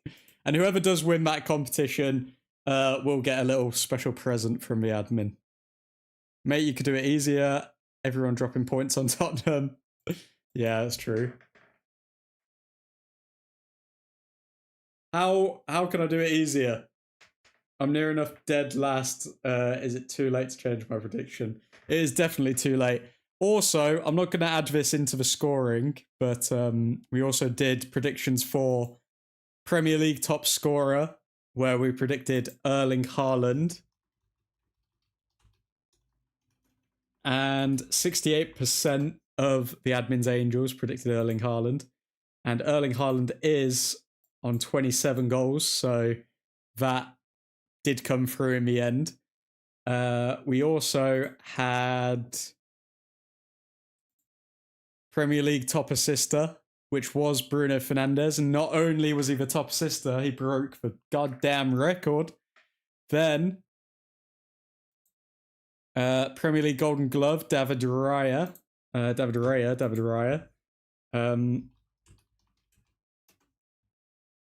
Was that true? Most clean sheets? Yeah, David Raya with 19 clean sheets. So we got that right. And Premier League Player of the Season. The highest percentage for the Premier League Player of the Season was Mohamed Salah, which couldn't have been more wrong. That was who was voted for most. But as you can see, only 21% of the Angels voted for Mohamed Salah. So that was kind of spread throughout. or split rather. Then Premier League Manager of the Season, 40% of the Angels put Ruben Amorim. Ruben Amorim for Manager of the Season. It's not looking good. It's not looking good.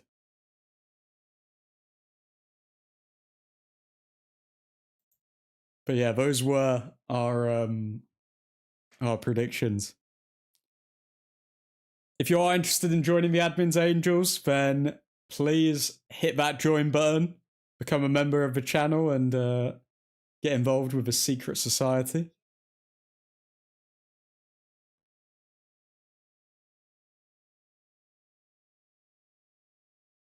Whoa, winner gets admin face reveal Zoom call. That's what I've heard. I don't know who's been telling you that, Diego, but no. Bloody how is he on 27 goals? Perfect spot is +3, 1 miss is +2, 2 miss is +1. Further than that's no point. That would be even harder to calculate though, Nick, because then it's then you have to, I don't know. I feel like that's, I don't know if that's as accurate, because then like somebody could have predicted the teams closer to how they were, but somebody else could have got like loads of perfect spots and then they get more points. I haven't seen a single goal from him other than the one in City's last game. So I guess Man United at 4th, they are 3rd. So +2 for Tottenham. In 7th, I would get 0.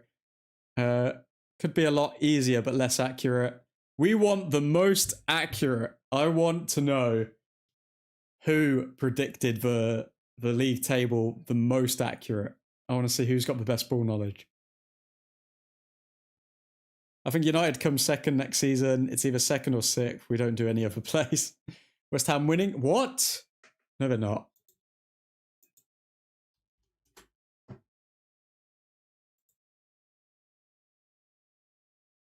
West Ham are winning. Wow, okay. Oh, Tottenham's still only 1-0 up. Oh, Everton, please. Come on. They haven't even had a shot on target. They're not even bothering, are they? They don't care.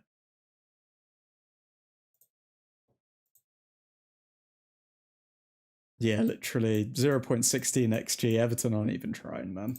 Everton aren't even involved. Tottenham's still winning. Tottenham are winning, yeah. Tottenham's still 1-0 up. Come on, Everton. Get a goal, lads. West Ham 1-0 leads. Please, football gods, let Tottenham lose. Everton need to win for Tottenham to go down. Yeah, they do. Everton need to score 2. That's not happening. Unless they score in the next, like, 10 minutes, they're not scoring 2. Mount 2. Who's that? Oh, that's Shea Lacey. Shirt number 61.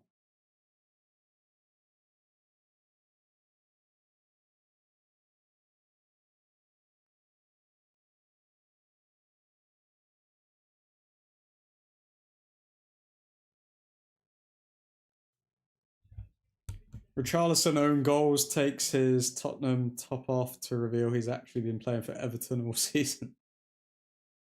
Ugh, come on. It'd be nice to have some kind of shock or excitement towards the end of the Premier League season. Do you know what's mad, guys? It won't happen this season, but if Carrick wins like his first 3 or 4 games next season, I'm pretty sure he's won more matches than Ruben Amorim in his entire time as manager at the club, and he's done it in like half the time. Tottenham sitting with 7-man back, parking the damn bus. Ugh.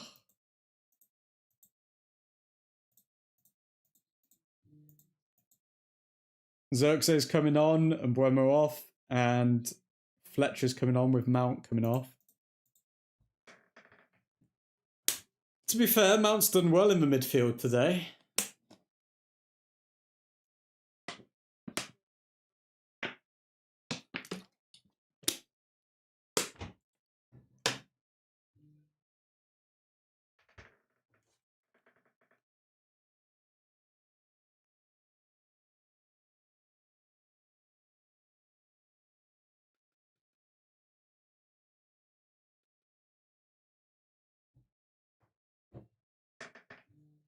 This could be Zaxay. This could be Xerxes' last appearance in a Manchester United shirt.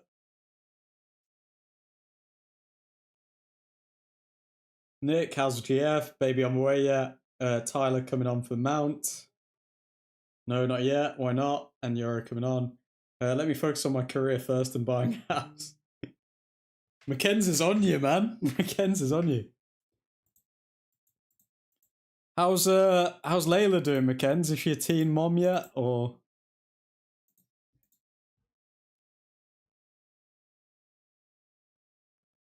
Have a house in my name, so when you eventually upgrade, I can move to Netherlands. No, she's not a teen mom. Why? Why not?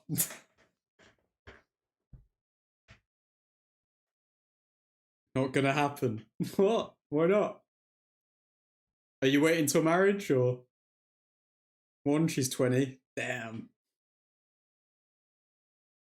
How old are you now, Mackenzie? You're not like 18 still, or 19?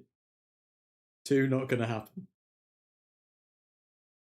With both me and GF's salaries, it'll still be a close call. I'm 19, turning 20. She's a cradle snatcher. Situation is effed here. It's the same here, man. Getting on the property ladder in the UK is literally borderline impossible. Unless you've got a partner. Unk status creeping up. Join us. Join us. So guys, does Unk stand for uncle or uncool? You tell me.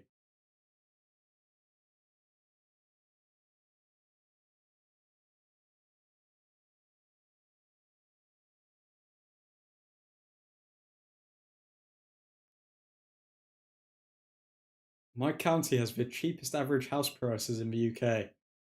Tell me you're living in a dodgy area without telling me you live in a dodgy area. Move here, admin. I don't know, mate. I don't know. It's Falmouth, isn't it? Is that where you're based?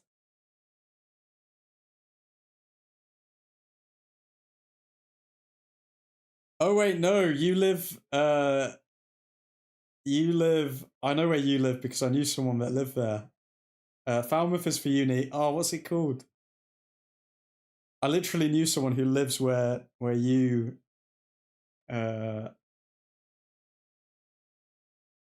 Worcestershire. But what was it? It wasn't just Worcestershire. What was the town called, Mackenzie? Evesham. That's it. Yeah. Yeah. I knew. Well, one of my friends knew somebody or dated somebody from Evesham. It's not that dodgy. Falmouth is uni. Why are the house prices so cheap if it's not that dodgy? Wait a sec. What did Nick say? My area is one of the most expensive. Within 300 meters, our house is worth 3 to 5 million. That's insane. But is that 3 to 5 million Dutch currency, or is that 3 to 5 million pounds?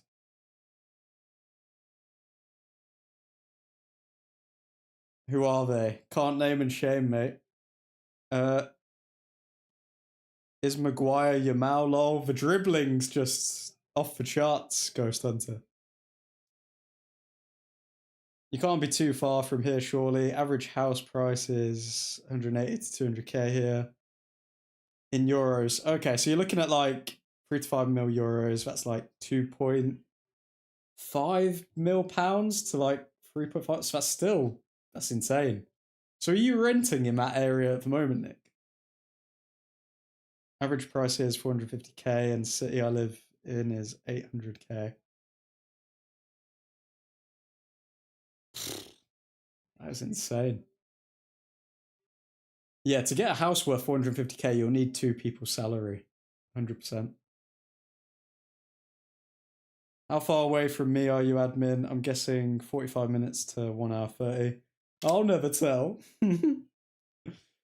Yeah, renting, earning enough now to look to buy. Lovely stuff. Lovely stuff. When's the housewarming party, Nick? Because we will be there.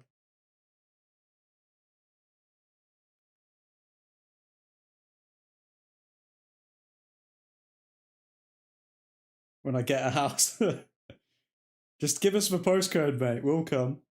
Nick, when you flying us all out to Netherlands? Mackenzie, if you can't afford a flight to the Netherlands, I don't know what to say to you, mate. Like, some of those flights are like 80 quid, mate. Like, Nick's my dad, he's meant to pay. Brighton losing their minds here.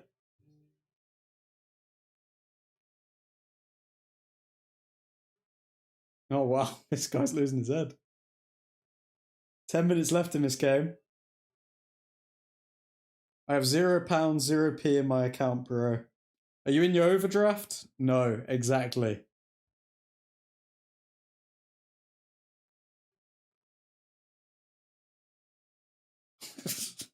That guy's lost his head.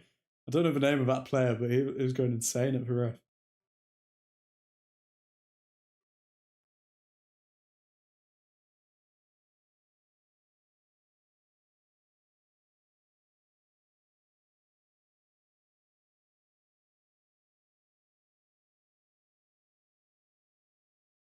Maguire clears, 10 minutes left. Tottenham still 1-0 up against Everton. They're still not trying to even create a chance.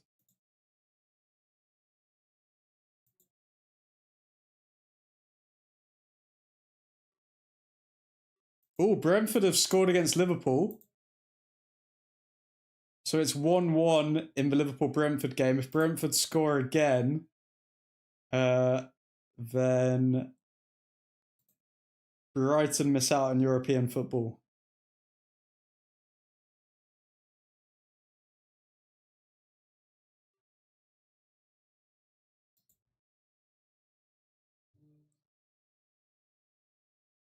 For Labour. Tyrell one last time. Is Tyrell Malacia coming on? No way.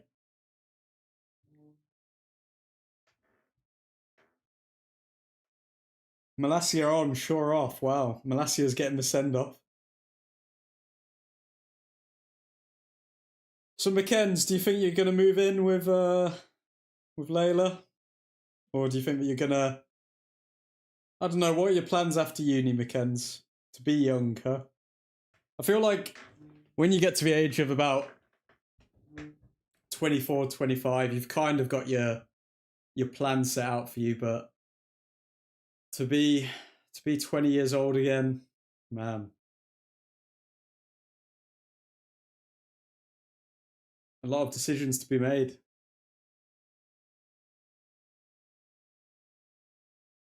His plans are to finally eat something good then. Bruno was one team away from getting an assist against every team that isn't United in the league. What? That is insane. That shows that it doesn't matter about the level. That's some good content for a short. I'll be taking that. I have no plans. I'm 19. That's 2 years away yet. Yeah, just enjoy drinking, I guess. But I mean, you know what they say? Fail to plan, plan to fail. Do you work a job then, Mackenzie, while you're at uni, or do you not do that?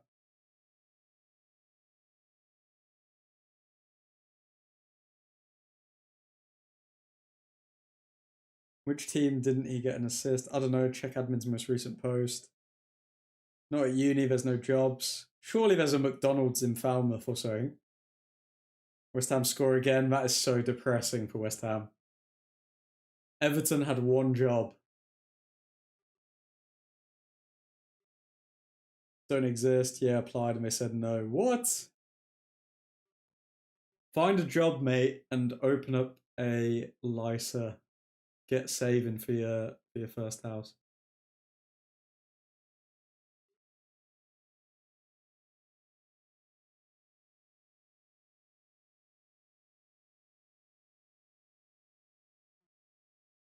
Well, Maguire Martinez only 7 minutes away from keeping a clean sheet.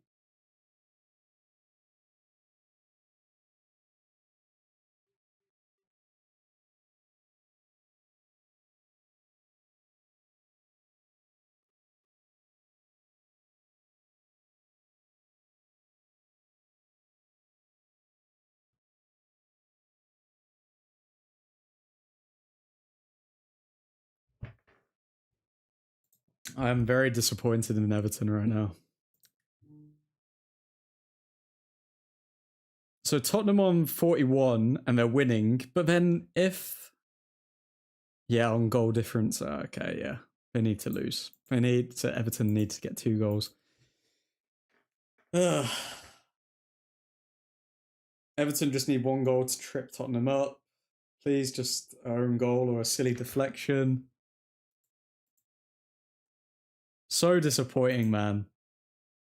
Literally, this season has just been determined by like tiny, tiny margins. Arsenal getting that decision against West Ham, and also this stuff at the bottom of the table.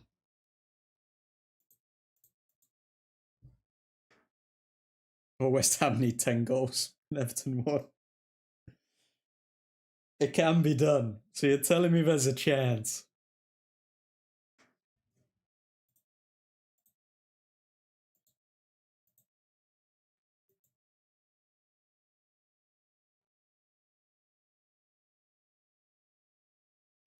Disappointing overall. Pretty boring end to the season other than Bruno Fernandez getting that assist. Got Brighton fans who are just looking to leave.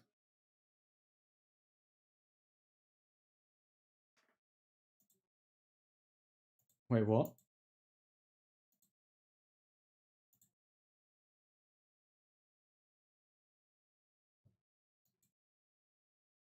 Nah, Brentford haven't found a second goal. I thought they did. I thought the commentator just said that they did, but no.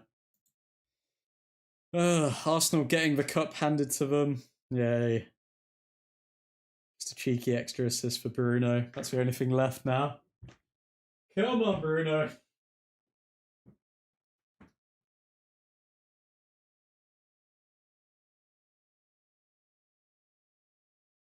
Bruno. 1 more assist, Bruno.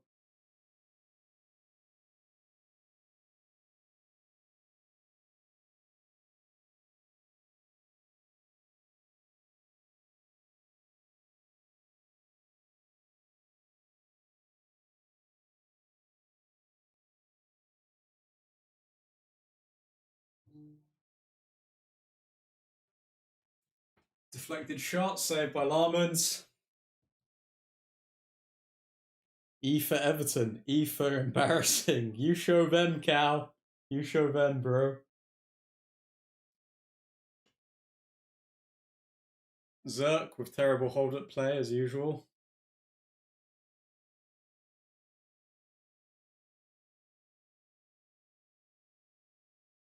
Good save from Larmans. Tyrell Malacia. Good defending. Corner for United. Bruno 22, please, come on. I feel like you guys are a bit ahead of me.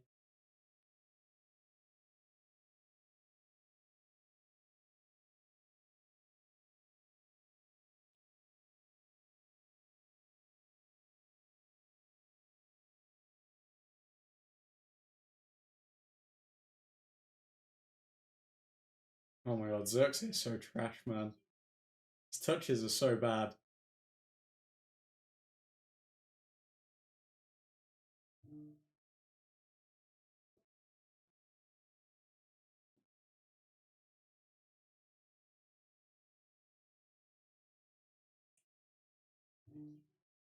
So this is the corner from Fernandez.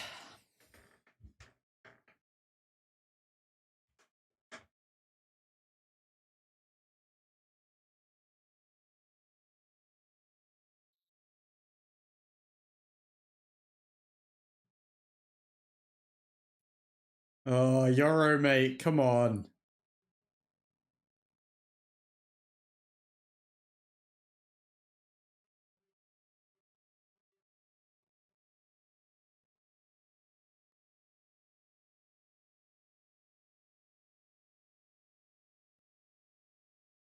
Palace 1, Arsenal 2. Woohoo! Arsenal, no clean sheet for you. Loser. Loser. What else we got? So Man City are now drawing with Aston Villa, goal from Phil Foden. Can they win the game in Pep's final match of the season?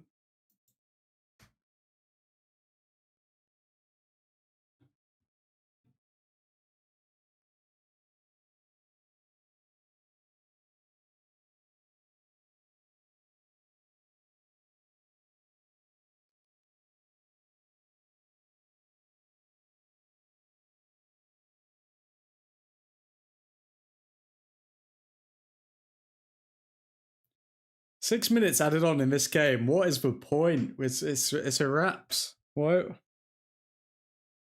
are they adding on time to this game?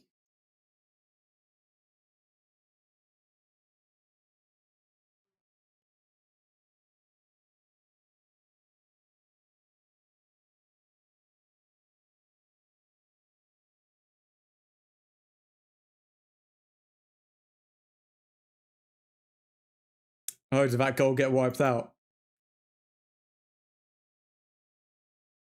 Foden, mate, having a nightmare. Foden has just completely fallen off the map in terms of English football. He's pretty much a sub for City now, and he's not even involved in the World Cup squad.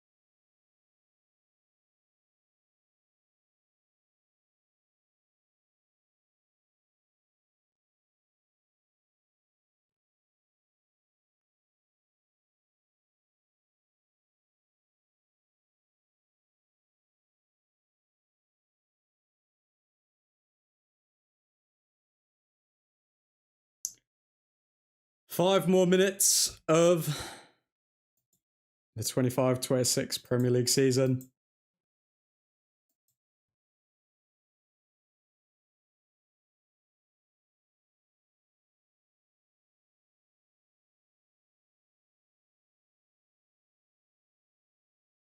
Shea Lacey on the ball.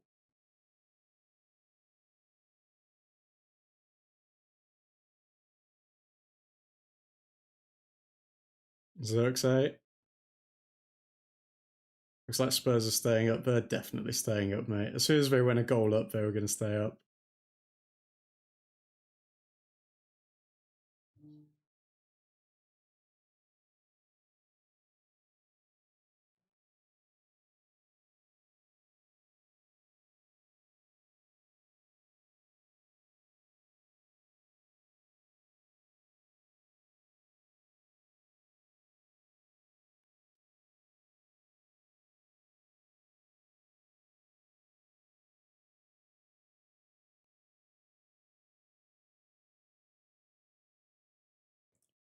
Yeah, they are defending with 7 or 8.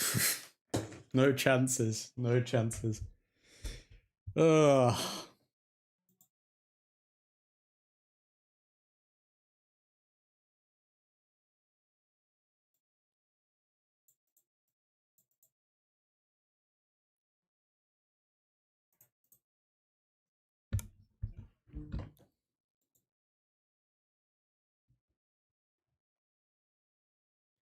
More reports of Manchester United agreeing personal terms with Edison. It's literally, it's so funny because literally every outlet is just saying like it's for United to decide if like we want Edison, but it's been that case for like 2-3 days. Like, nothing has changed.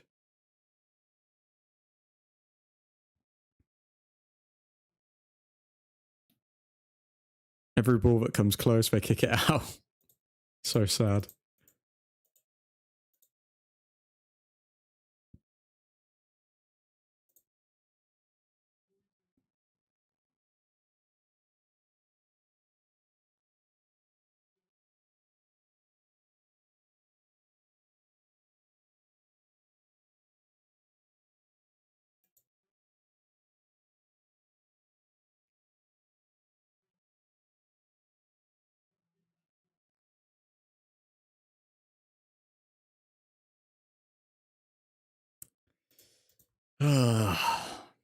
Good way to end the season. It is a good way to end the season for us. I mean, it's been our shortest season in a long time, but it is a good way to end it. West Ham 3-0 leads. Oh, it's actually quite sad. It's quite sad that they're turning it on now.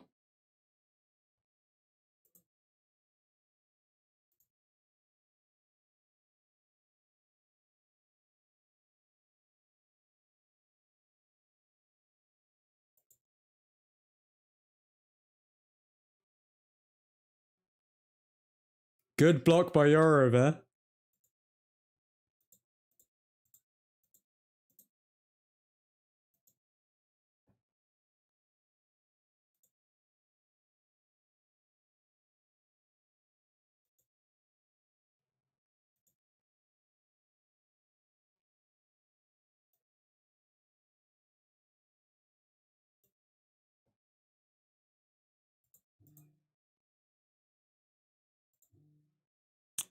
And that is full time. Manchester United 3, Brighton 0. Another clean sheet for Larmans.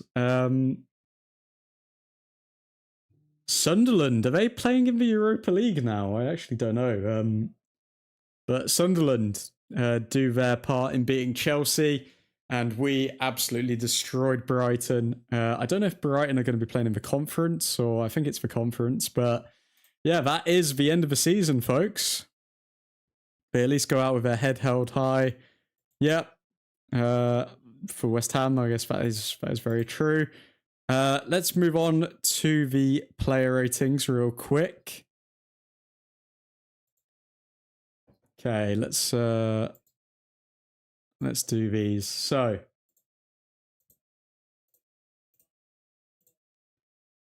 Larmans. Larmans today kept a clean sheet. Thought that he was very decent.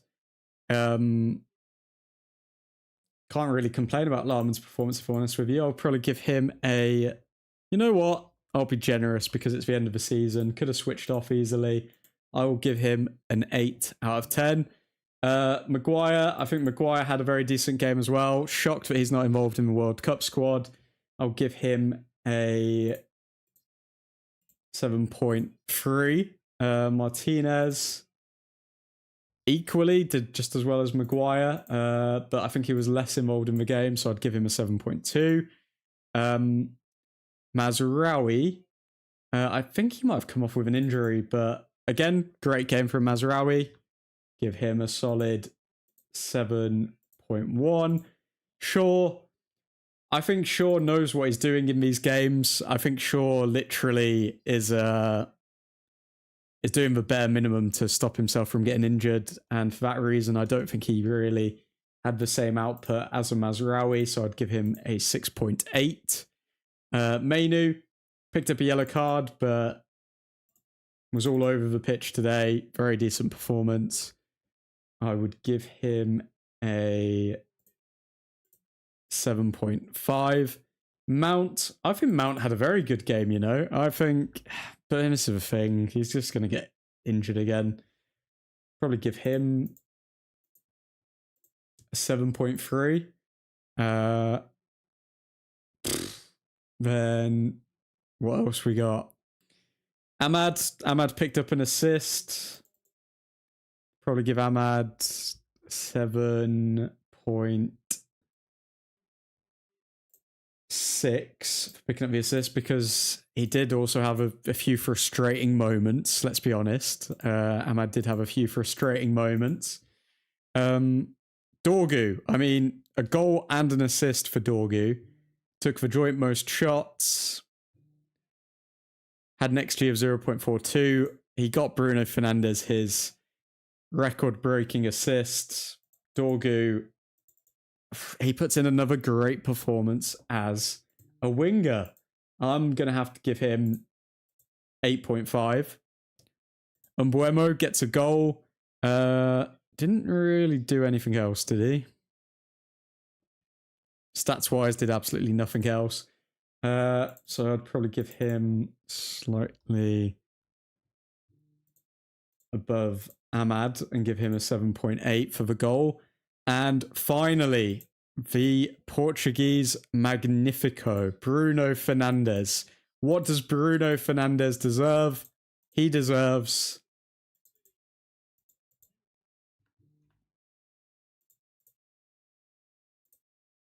a 10 out of 10. Bruno Fernandez got a goal, got an assist, created the most chances, broke a record that's going back to 2003 or something like that, a 23-year-old record. Bruno Fernandez, mate. Man, myth, legend. As for the players that came off the bench, Shea Lacey, just give them all a 6. No one did anything. But yeah, those are the official player ratings for the match today.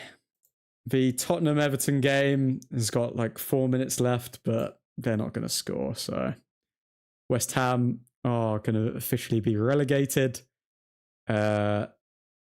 Liverpool couldn't manage to beat Brentford at home on the final day of the season. Very poor.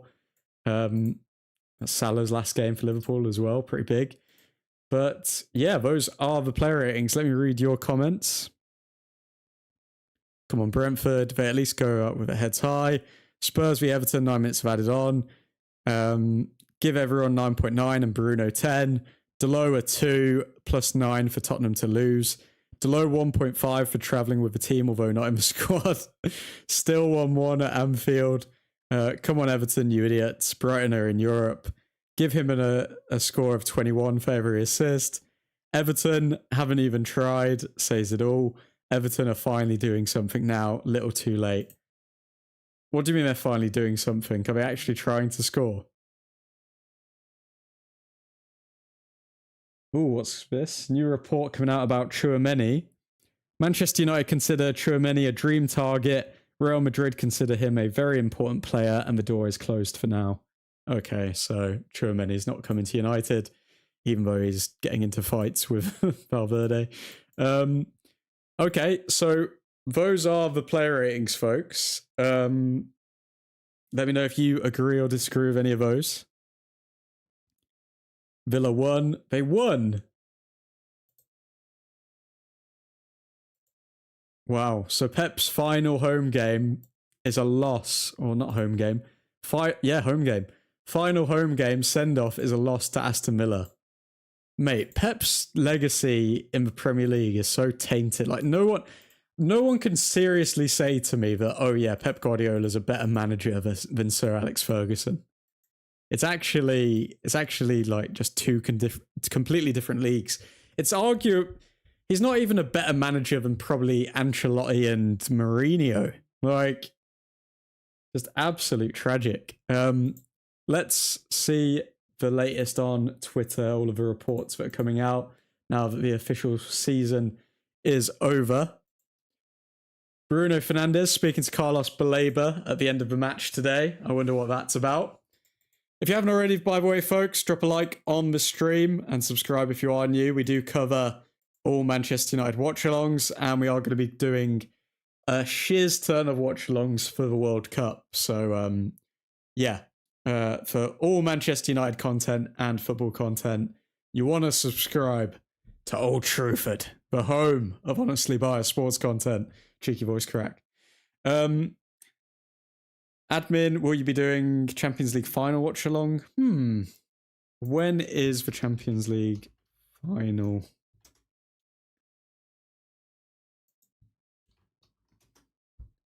'30th of May? I can do that. 30th of May. Saturday. Yep. Yeah, I'll see if I can do that. 100%. I'll do the Champions League final watch along. 49% in Spurs, 1/3 and no goal. Come on. Everton are hopeless, mate. Those 115 charges will taint his name forever. Next Sunday. Yeah, I'll do it. I think it's next Saturday. But yeah. I can do the Champions League final, no problem. I mean, the 115 charges, the fact that, like, as soon as the league got tough, he left. It's just, it's not good, is it? I mean, in terms of what Jose Mourinho has achieved in his career and what Sir Alex has achieved in his career, and even Carlo Ancelotti has achieved in his career, they're all better than Pep Guardiola. I feel like Pep Guardiola's just on terms with, like, Zidane. He's maybe just a bit above Zidane, but that's it, really. Pep Guardiola, nothing. Absolutely nothing. Barring Bruno Fernandez is my player of the season. He came in at 23 with experience only in the Belgian league and claimed that #1 spot as his own straight away. For years, we've had issues in the #1 position, but he offered maturity and calmness, my goalkeeper. Manchester United finished on 71 points in the Premier League, 4th highest tally post Fergie. Now, if we bolster this squad, where can we finish next season? Where can we finish?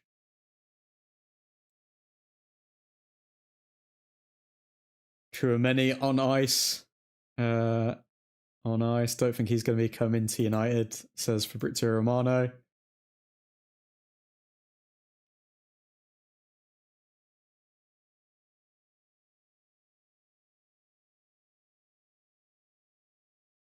Anything new? Nope.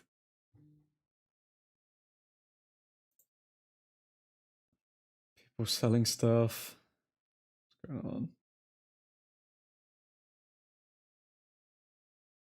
This is what the club is all about. Shea Lacey having an arm around him from Michael Carrick. No one does it like him. Bruno Fernandez, Premier League Player of the Year. Brighton might have lost, but I'm glad they are in Europe. I couldn't care less about Brighton being in Europe, to be fair. Chicken survives. What does chicken survives mean?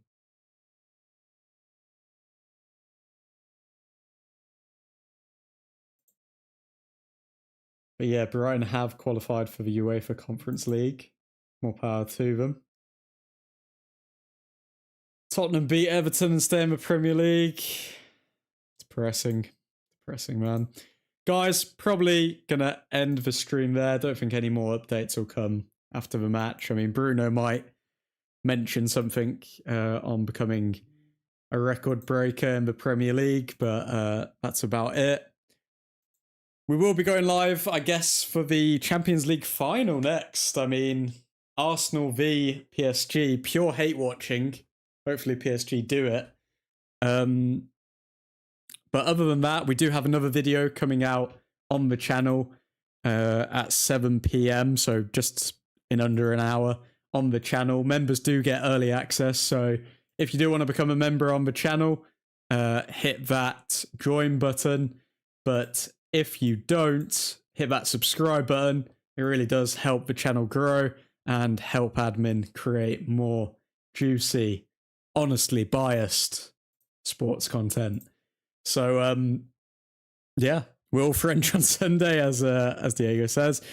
Special shout out to the members. Special shout out to Kiefer Bix, Nick the Dutch Destroyer, Ethan Johnson, Mr. Matty Scott, Jensk1102, Joffit, Cal, and all of you lovely people. But for now, I hope you enjoy your weekend, and I'll see you very soon. But for now, Godspeed.